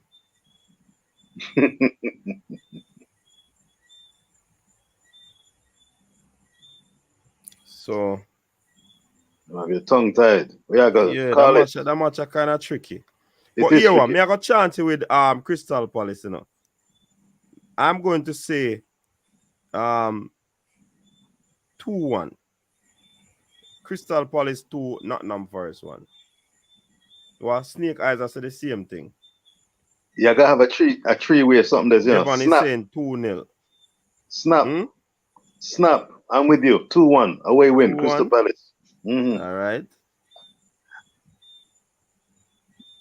No, scratch that. Rewind. Oh boy. No, do I want 2-2. 2-2. Draw. 2-2. Entertainment. Like incredible entertainment somehow. Why not? Look at Richard had an epiphany a while ago, so him change. Coach, Crystal Palace. Come on, Vieira. Crystal Palace is a team, you see, that you have to pay respect for. A joke team. 2 for Crystal Palace, and I think Nottingham Forest will be able to sneak a goal in. Palace always defend stoutly, especially against lower teams. They don't ramp with people in them half of the table. That's how they have survived.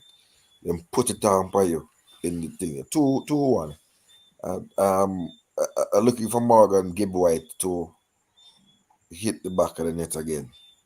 But am I allowed to change? You change already? You change again? Yeah, change. Yeah, man. I'm hoping that there's liberty. I'm hoping there's liberty. I'm going 2-1 Crystal Palace. Still So you away gone win. back to the original. Yes, I've gone back to my 2-1 Crystal Palace. It's not going to be a gimme though. It's not going to be a gimme. Crystal Palace are so frustrating.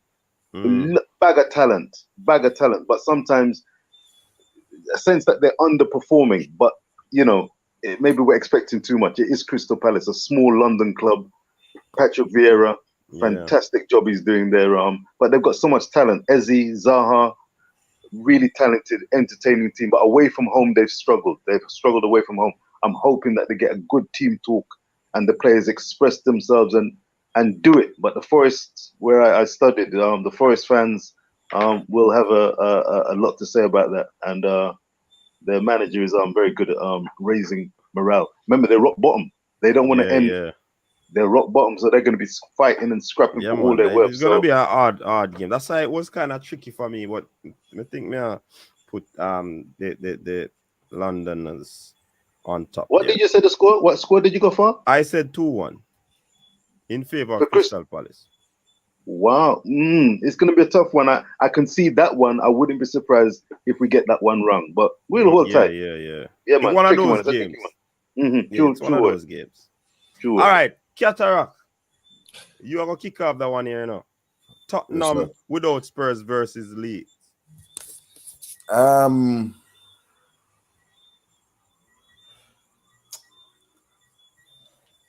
Harry Kane is the X factor in this.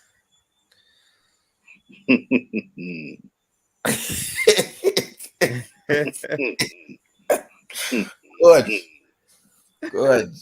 Harry Kane is the X factor in this. If Spurs, and I don't know how they can do it, decide to rest Harry Kane for the World Cup,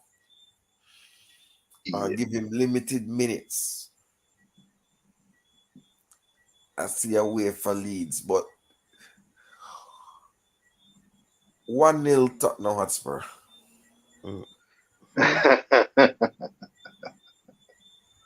This is a brave call by Qatar, people. Very brave call. A hard call. Come, Sir Devon. Who want to see your... Huh? We have been living on the edge and scoring in the last second of every game in the last 2 games. I think this time our luck might run out. Although Spurs don't really have a cohesive defense. So let's see. In Jesse, do you put your trust? Is that your motto, Cataract? Spurs is playing at home. But they have been beaten at home already. You know. Don't Liverpool go beat them at them yard last week.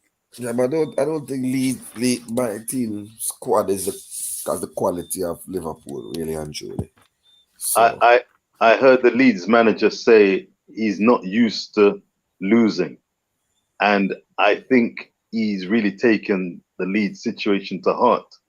I wish him well. I think Leeds will survive, and if they survive and don't get relegated, that will be another successful, just about season for Leeds. American coach. I think he's going to get a couple of American internationals in the January window. That seems to be that would be interesting to join likes of Aronson. Interesting. For the past few weeks, I've been picking against Tottenham without Spurs, you know.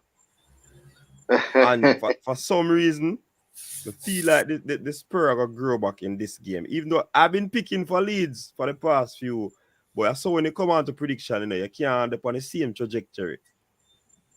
You have to come up possible with a twist. Yes, sir. And for me, I've been betting against Tottenham.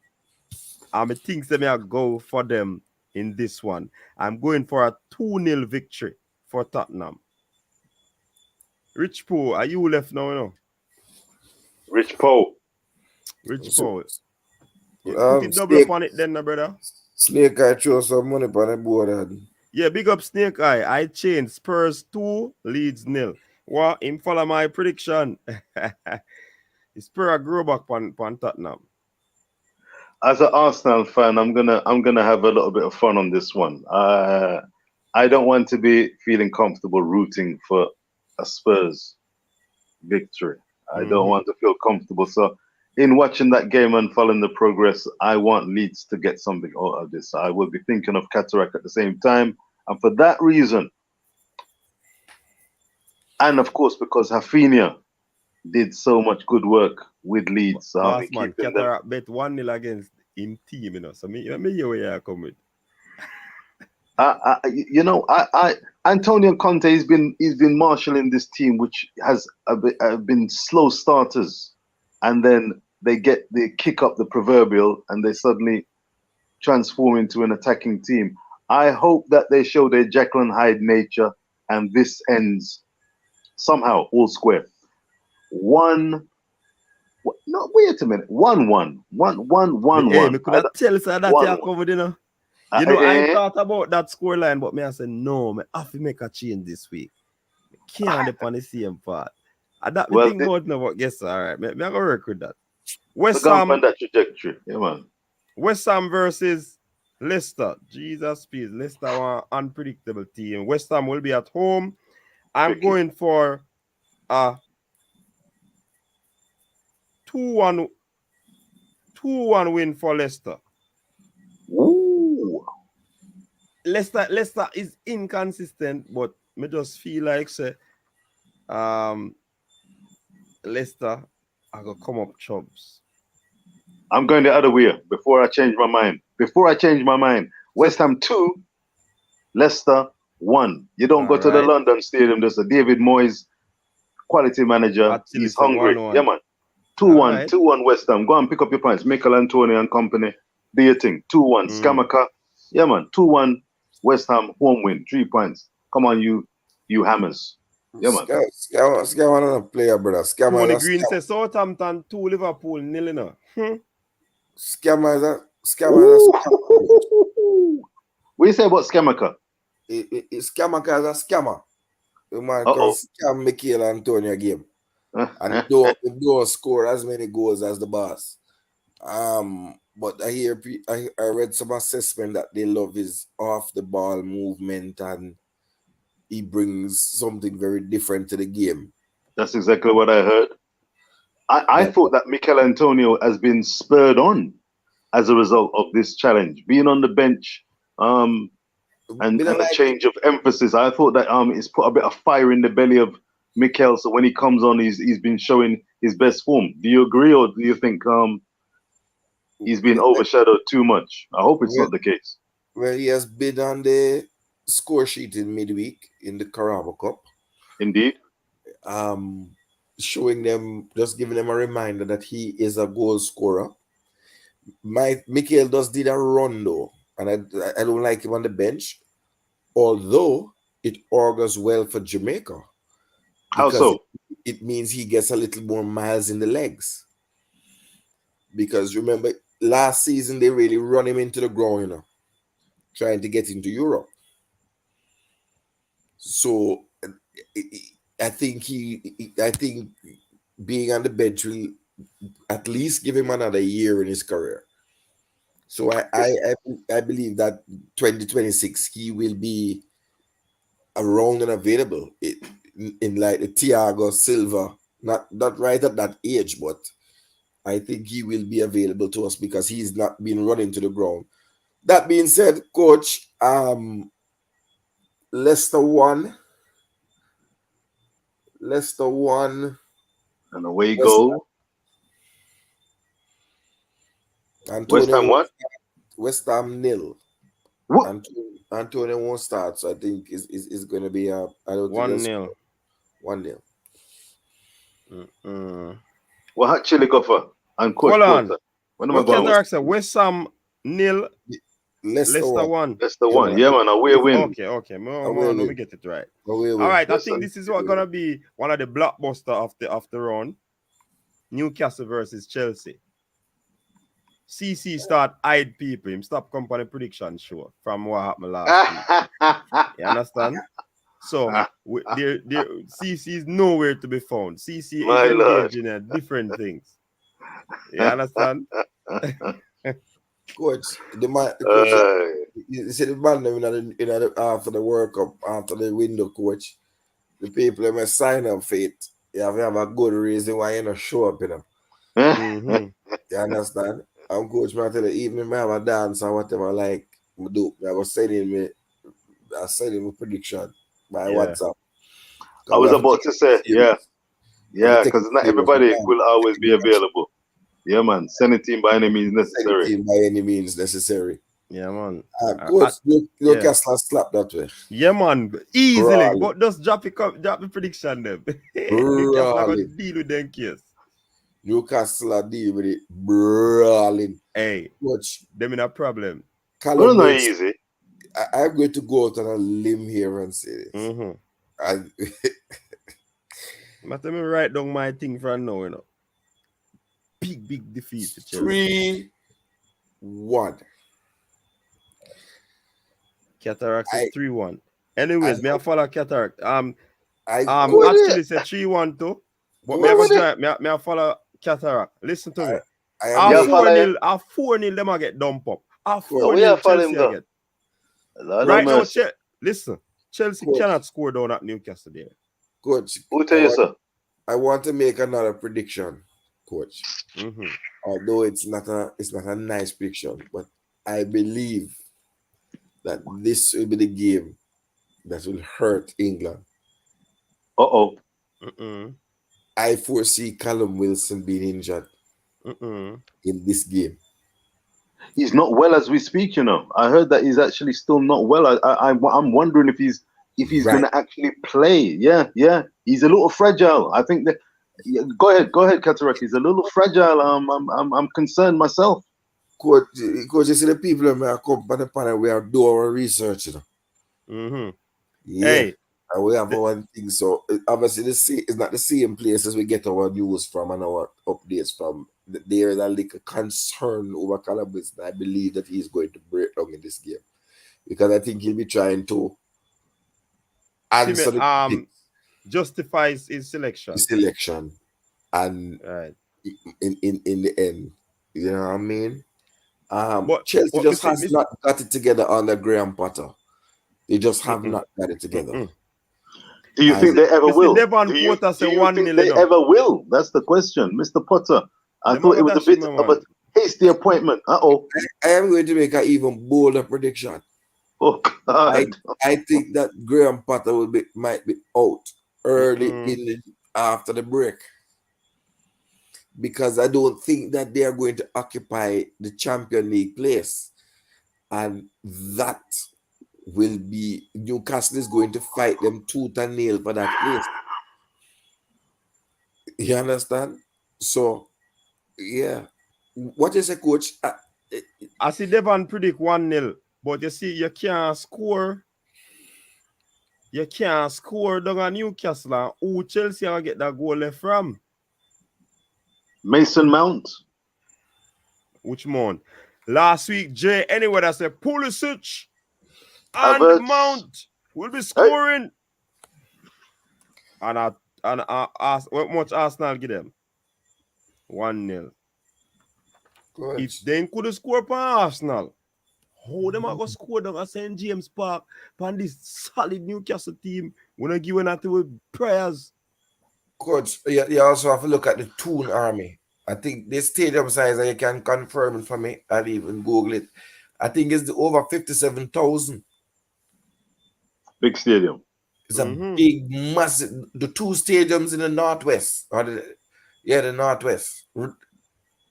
Northeast, the two stadiums in the northeast of England. A Stadium of Light and Newcastle Stadium. They're often used for international matches. They are as big as Wembley in some respect. Football is crazy up in the north west there. So that big black and white Toon Army, coach, pretty, and then get money. But let me ask Uncle Devon say as Toney from Chelsea tomorrow. Would this be should we asterisk this match? How so? No, me not asterisk that match. Me not see the match where me asterisk from week for that round, final round here. Me not see no. I've not heard any definitive scores for this particular game yet. Coach Porter, Coach Minzy, No, Mr. What did he 4-0. score? Mr. 4-0. Qatar says 3-1. Archie said 3-1. That can't And Devon register. Porter said 1-0 to Chelsea. That Everybody. can't register. Yeah, disrespect. Who's gonna score the 4 goals for Newcastle if Callum Wilson is and Joel Linton? I don't know if Joel Linton's back, but he's not a big scorer. Who's gonna score these 4 goals for 3-4 goals for Newcastle? Chelsea wounded right now. Almiron. Yes. You also said Maxima is due to come on the score sheet, right? And my prediction was for the 3 was if Callum Wilson was there, I think he would put in 1 or 2 goals. But Almiron is has scored in a number of games for Newcastle. I don't have to figure that in my head, which is not good. He's in my fantasy football league. He's been in fantastic form. The Paraguayan, outstanding. I got score. I hope he does. He's in my team. In my fantasy team, I only pick Jamaicans. So Callum Wilson is carries the striking duties for me. You're not gonna sub him. Come now, Richard. Give me prediction, man. Yeah, try fetch, man. 1-0,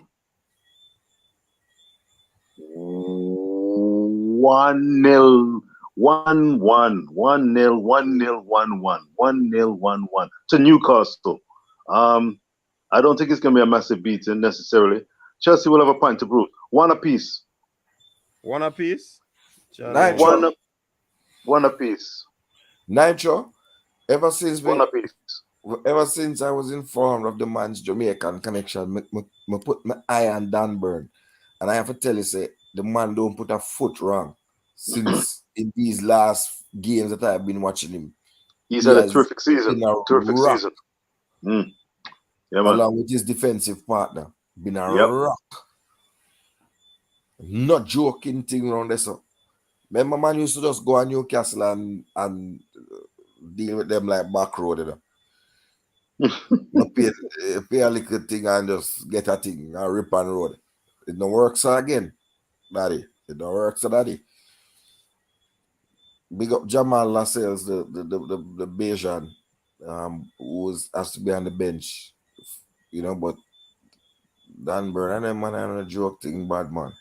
Hey, Ketra, can I ask you a quick question? Very quick question. And you don't have to, if it's too long to answer, no bother with it, and we carry on with the predictions if there's any other games. I'm sure there is. I mean, Man United have to play. When you're talking about mentioning the likes of people like Dan Burn, for example, Mason Holgate, 2 names that's up. Do you sometimes think that you are shooting yourself in the foot or giving yourself and the Jamaican footballing community a bigger headache because of the wealth of talent available? And if we are going to leave it down to the coach in the ideal model by way of selection of the national team, and we see that Coach Jaime selects X amount of players and he doesn't include the bag of players that you've mentioned, and he may not even raise their name, do you sometimes feel, you know what, I'm going to be an ever frustrated Jamaican fan, because even though I want to keep my mouth quiet and accept the selection process as given and espoused by the manager, I'm sure something else are going in the background, and that's why the man now really make this choice. It's something going on, somebody whisper in him ear and I put a certain sheet before him, and that's why I open my mouth. You see you? You see you, Richard? You see you, Richard? Answer this, you know. Look where you ask Qatar right now, and I make like prediction to change the whole thing. Qatar, no answer yet. You hear me finish? No, sir. That's what I said. Yeah, not have to answer it. It can come back another time with that. It's a Wolves simple versus answer, Arsenal. Coach, it's a simple answer. It's a simple answer. Knowledge. Well, I'll make you do the prediction, then we go back to the answer if it's simple. No? You're not going to lose that chain of thought then, if it's simple. You are right. Put a pin in it. We're gone in a prediction that will go out of my head. But go on. No, for one simple answer, Wolves versus Arsenal. Boy, Arsenal, my time. I fly high. My time. Away from home. Run Yeah, it, man. Richard, at your team. This is the beating. This is the beating. I'm hoping and praying for the mother of all beatings. We gave Nottingham Forest 5 for their troubles and wish them a safe journey back from the Emirates. And we are going down to Molineux. We're going to visit Molineux. We're going to welcome them. We're going to be given a warm welcome, and we're going to give them a warm time. We want to leave for Qatar. Martinelli, Gabriel will not be wanting to be beaten. Ben White, another. Ramsdale. This is going to be a celebratory affair when we stamp our intentions How much? regarding the Premier League. I'm looking for 1, 2, 3. And if they give us any lip, we'll make it 4. 3-0 away win the Gunners. Come on, you Gunners. Come on, come in, General. Come in. 1, 2, 3. And Gabriel Jesus, please. Well, actually, say please, 1-1. Please. Less of the assist. Hey, listen, do what you need to do, Jesus. Assist. Do what you need to do. I'd love to see you actually put a ball in the back of the net. That's one of the Achilles heel potentially for Brazil, by the way, which is why he may not get a bag of time. 3-0 away win. Gunners. Qatar, what you saying? Just answer a question same time. 2-0 Gunners. But I believe that it's not a knowledge in an information age. Knowledge is key and knowledge is power. People just make this mistake and believe because we raise the name of a player who's eligible for Jamaica that we are telling the coach. As I said, they are 30 players in the Premier League. Some are out on loan, so there are 25 operating in the Premier League. The coach can't pick all 25 of them. So what problem you're gonna have now in central defense when there's a man like Lewis Cook, the captain of Bournemouth, who is Jamaican? You see what I'm saying? Some people don't even know that. But there are some other issues with him. But I'm just saying to you, we just raise the name, give the highlight information. The coach must select him team, and those who he trusts, give him an assessment of a player, him put him high. I'd love to hear one day that the coach of Jamaica is in the stand at Newcastle and he's putting his eye over Dan Burn and Jacob Murphy and seeing if they fit him system and if he likes what he sees. I'd love to hear that he's down at Chelsea and he's looking at the under-21 game and he's looking at Omari Hutchinson, he's looking at Silko Thomas and Mothersill to see if they are up to his thing, or he's at Arsenal's under-21 running his eye over Kean Edwards to see if this 18-year-old will be ready in 4 years' time for 2026. That's what I would love to see. So it's information we're giving. It's not a demands. All right. But we don't want to see, that's a coach, we don't want to hear 5 years down the line uncover an article that said Dan Burns didn't write to the JFF expressing a desire to play and his coach recommended him and it wasn't answered because that happened too many times. Can you imagine Richard's wife frustration? 30-minute lecture when she just simply asks him what you want for dinner. Duckland, you see you? Duckland, you see you? My prediction is 3-0 to Arsenal. Brighton versus Aston Villa. That is going to be a... Huh? Roger Grant, just to answer his question. Roger Grant, yes, Lloyd Kelly is eligible to represent Jamaica. All right, so Brighton versus Aston Villa. Bailey, boy, may I predict that one a quick. 2-1 to Brighton. Leon Bailey have a player, but I mean, this could also be a spoiler, but may I go the farm team right now. Although they kick out my face last week, so I guess I'm not bet for them. So yeah, sir. I'm going 1-1. 1-1 draw. 1-1 for you? 1-1. 1-1. All right. Both teams have a chance of doing something, but could end in a stalemate. Hard to call. Right. 1-1. 3-2 to Chile. What Devon say? Yeah, man, I Brighton, I choose, man. Have a good defense as well. Brighton have a good defense. I'm Brighton to the thing, coach. How much? Brighton to the thing. 2-1. I think Robert Sanchez, another player that could have represented Jamaica, but is in the Spanish squad. What? Yes. Oh, yeah, sir. Sanchez could have represented. Hey, how many people are eligible? Let me tell you, sir, Jamaica full of challenges, you know. Robert Sanchez, the Spanish, he could. Hey, oh man, listen, another time. Listen, Yeah. wow. I go further Wow. to say that this information was provided over a year ago before he got his cap. Right, but so wish him all the best in the World Cup. Still, I think he will be in outstanding form. Brighton, those players up front are very dangerous. You have a good coach too.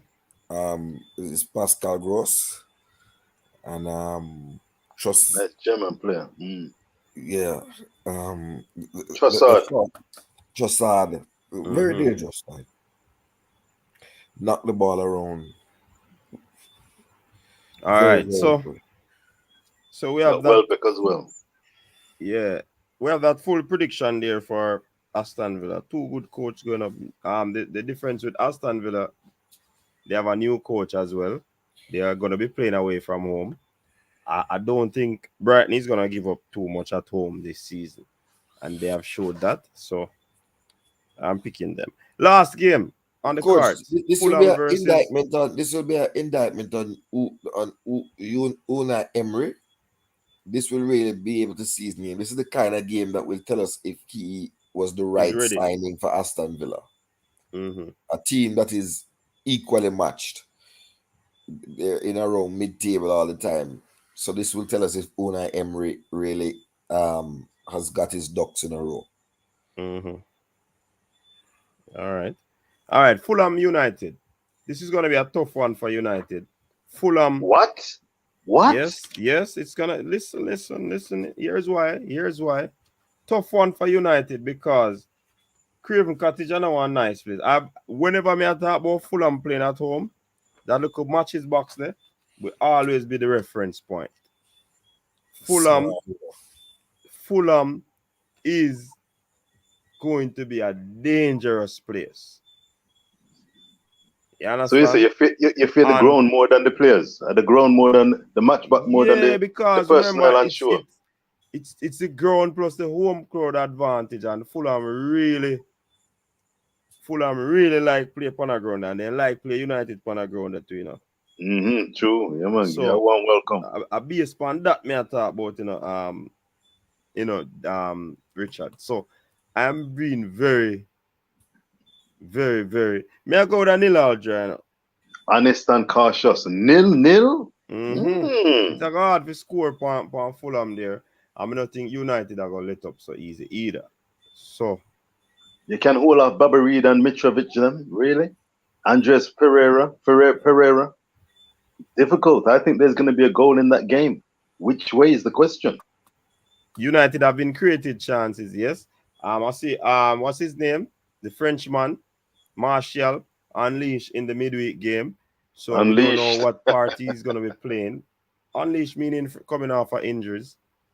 So yeah, man. I don't know if he's going to be playing. So what about Rashford? Ronaldo, Coleman. Is Bruno Fernandes available now? Yeah, Fernandes playing a midweek too. He was man of the match. I like that. Yeah, he looked like he was coming for. I've got to listen. Ten Hag. 0-0. There's going to be a goal in. Well, we can't change my prediction. Yeah, man. I'm surprised. I'm not surprised you're going to change it. Yeah, man. There's something about that. There's something in the waters there. There's a goal. There's a goal in the waters. Man. Yeah, right, man. There's a goal in the waters there. Me I put 2-1, you know. So you guess what? Me now remove me nil all. Me put asterisk over nil all. But remember, me can't change it. What I know? My rule is that. Crazy something, brother. My rule is that. Asterisk the first something there. Qatar, Bill. That me I tell you. You take advantage of your position as a No, team. Qatar, say it from day one. If this was the live television like Sky Sports that we are trying to become like, you couldn't do that, coach. But me allow Richard to change him something there a while ago. 2 times. So why you me can't listen to other people's prediction and then change your prediction, coach? No, something does click. I have an you hear somebody talk or read somebody comment, coach. No, Cataract, something click, honestly. Something click. But here, I'm gonna be fair. Me I still be nil, but me put my original, me change score beside it. Not tie myself to that real. To be fair, not tie myself to that real. Go ahead, Cataract. Your time. Are you alone left on the board? Man U 1. Fulham 0.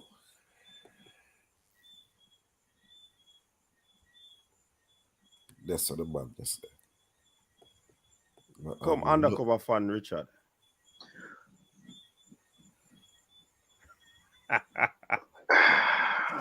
Fulham 1, Manchester United. I'm going to be generous. 2, I want Cristiano Ronaldo to go after the World Cup in good heart with Fernandes, Casemiro. I want Casemiro to be flying. Fredgy, Anthony. I'm hoping he's fit. He's still carrying a knock. But listen, 2-1, away win. Please, Brazilian contingent, come through with a clean bill of health. But for all, in fact, and I quit for all of the footballers out there, I pray that there aren't any last minute injuries for those who are selected and those. It could be the case, but nothing. The whistle's not blown yet. A ball's not been kicked. I'm hoping and praying that everyone comes through who's been selected, and those who haven't been selected. We just want a good bill of health because this is going to be arguably one of the biggest moments for a footballer in their lives. For some, they're going to have another opportunity, but it's a big opportunity, and we're on the cusp of World Cup 2022. We don't want any last-minute heartache, so let's just keep the drama strictly football, and let's see where the dice goes. Fulham 1, Manchester United 2, and Casemiro with a header. Casemiro's a good coach. They mentioned about Craven Cottage. It's the second smallest ground.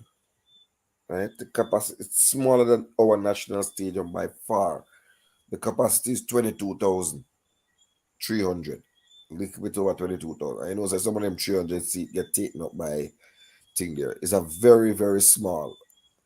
But even though Brentford's ground only has 17,000, it's not built in the same way. Like Fulham. Because Brentford, it was built like a multi. Because you can play a rugby league there. I believe you can play another sport at the Brentford ground. It's more a community thing. Craven Cottage, the fans are right on top of it. It's coming like the old Wimbledon, the AFC Wimbledon Stadium, the old one. If you remember that, Richard, when they had the crazy day, Sam the Man, Haman and Vinnie Jones and stuff. When you did it, so when you're taking the corner kick, and Mike boxing I back ahead, you know. That's how close you at the corner flag was to the fans, coach. Intimate. Very intimate is a good word. And intimidating. Yes, indeed.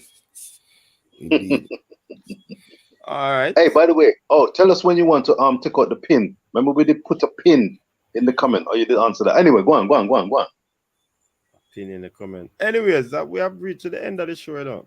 We have really gone ahead of ourselves in this stream.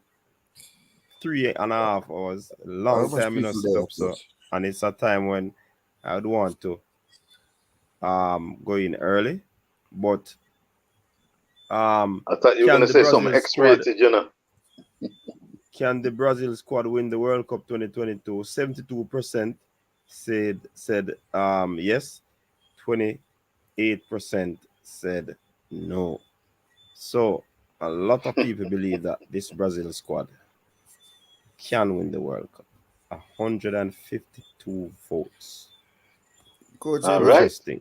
it was built All right. to win the World Cup. Yes. All right. So big up on yourself again. Big up to Qatar. Big up to Rich Poe Sports. You're quite content.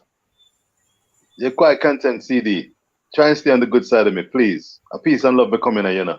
Remember, I'm looking for something to debate with you, you know. You've been doing Any very day well, ready, including... man. Yeah, man. Me know you're ready. Really long It's time. one of the biggest challenges. Me I say, oh yeah, flex, you know. Really, and you give Cataracts a, well, you need Sports some running on my blood, you know. pack of ice. Yeah, man. The Sports blood in running the on my back blood, eyes. man. The coach it me the boxing, you know. The coach be in the fight out of the blue corner and him and the referee.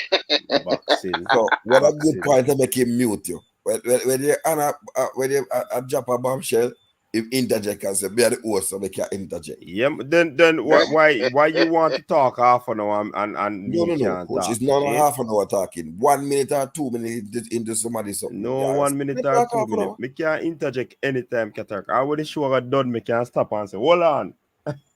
But this time I'm not doing it. The show got done. Anyway, Rewind. thanks very much for tuning in, everybody. It was a good show for real. Coach, Good you look up. never Tussle talk with about Qatar. Come with water gun. Come with water gun. And not even have no little container with water for refill. I don't know where him come with. Anyways, big up yourself, people. Stay safe. Until next time. Peace out. Your style and your flavor make the city rock. They must say the season come out with a bang. Coach Minzy, best round here. Remember that.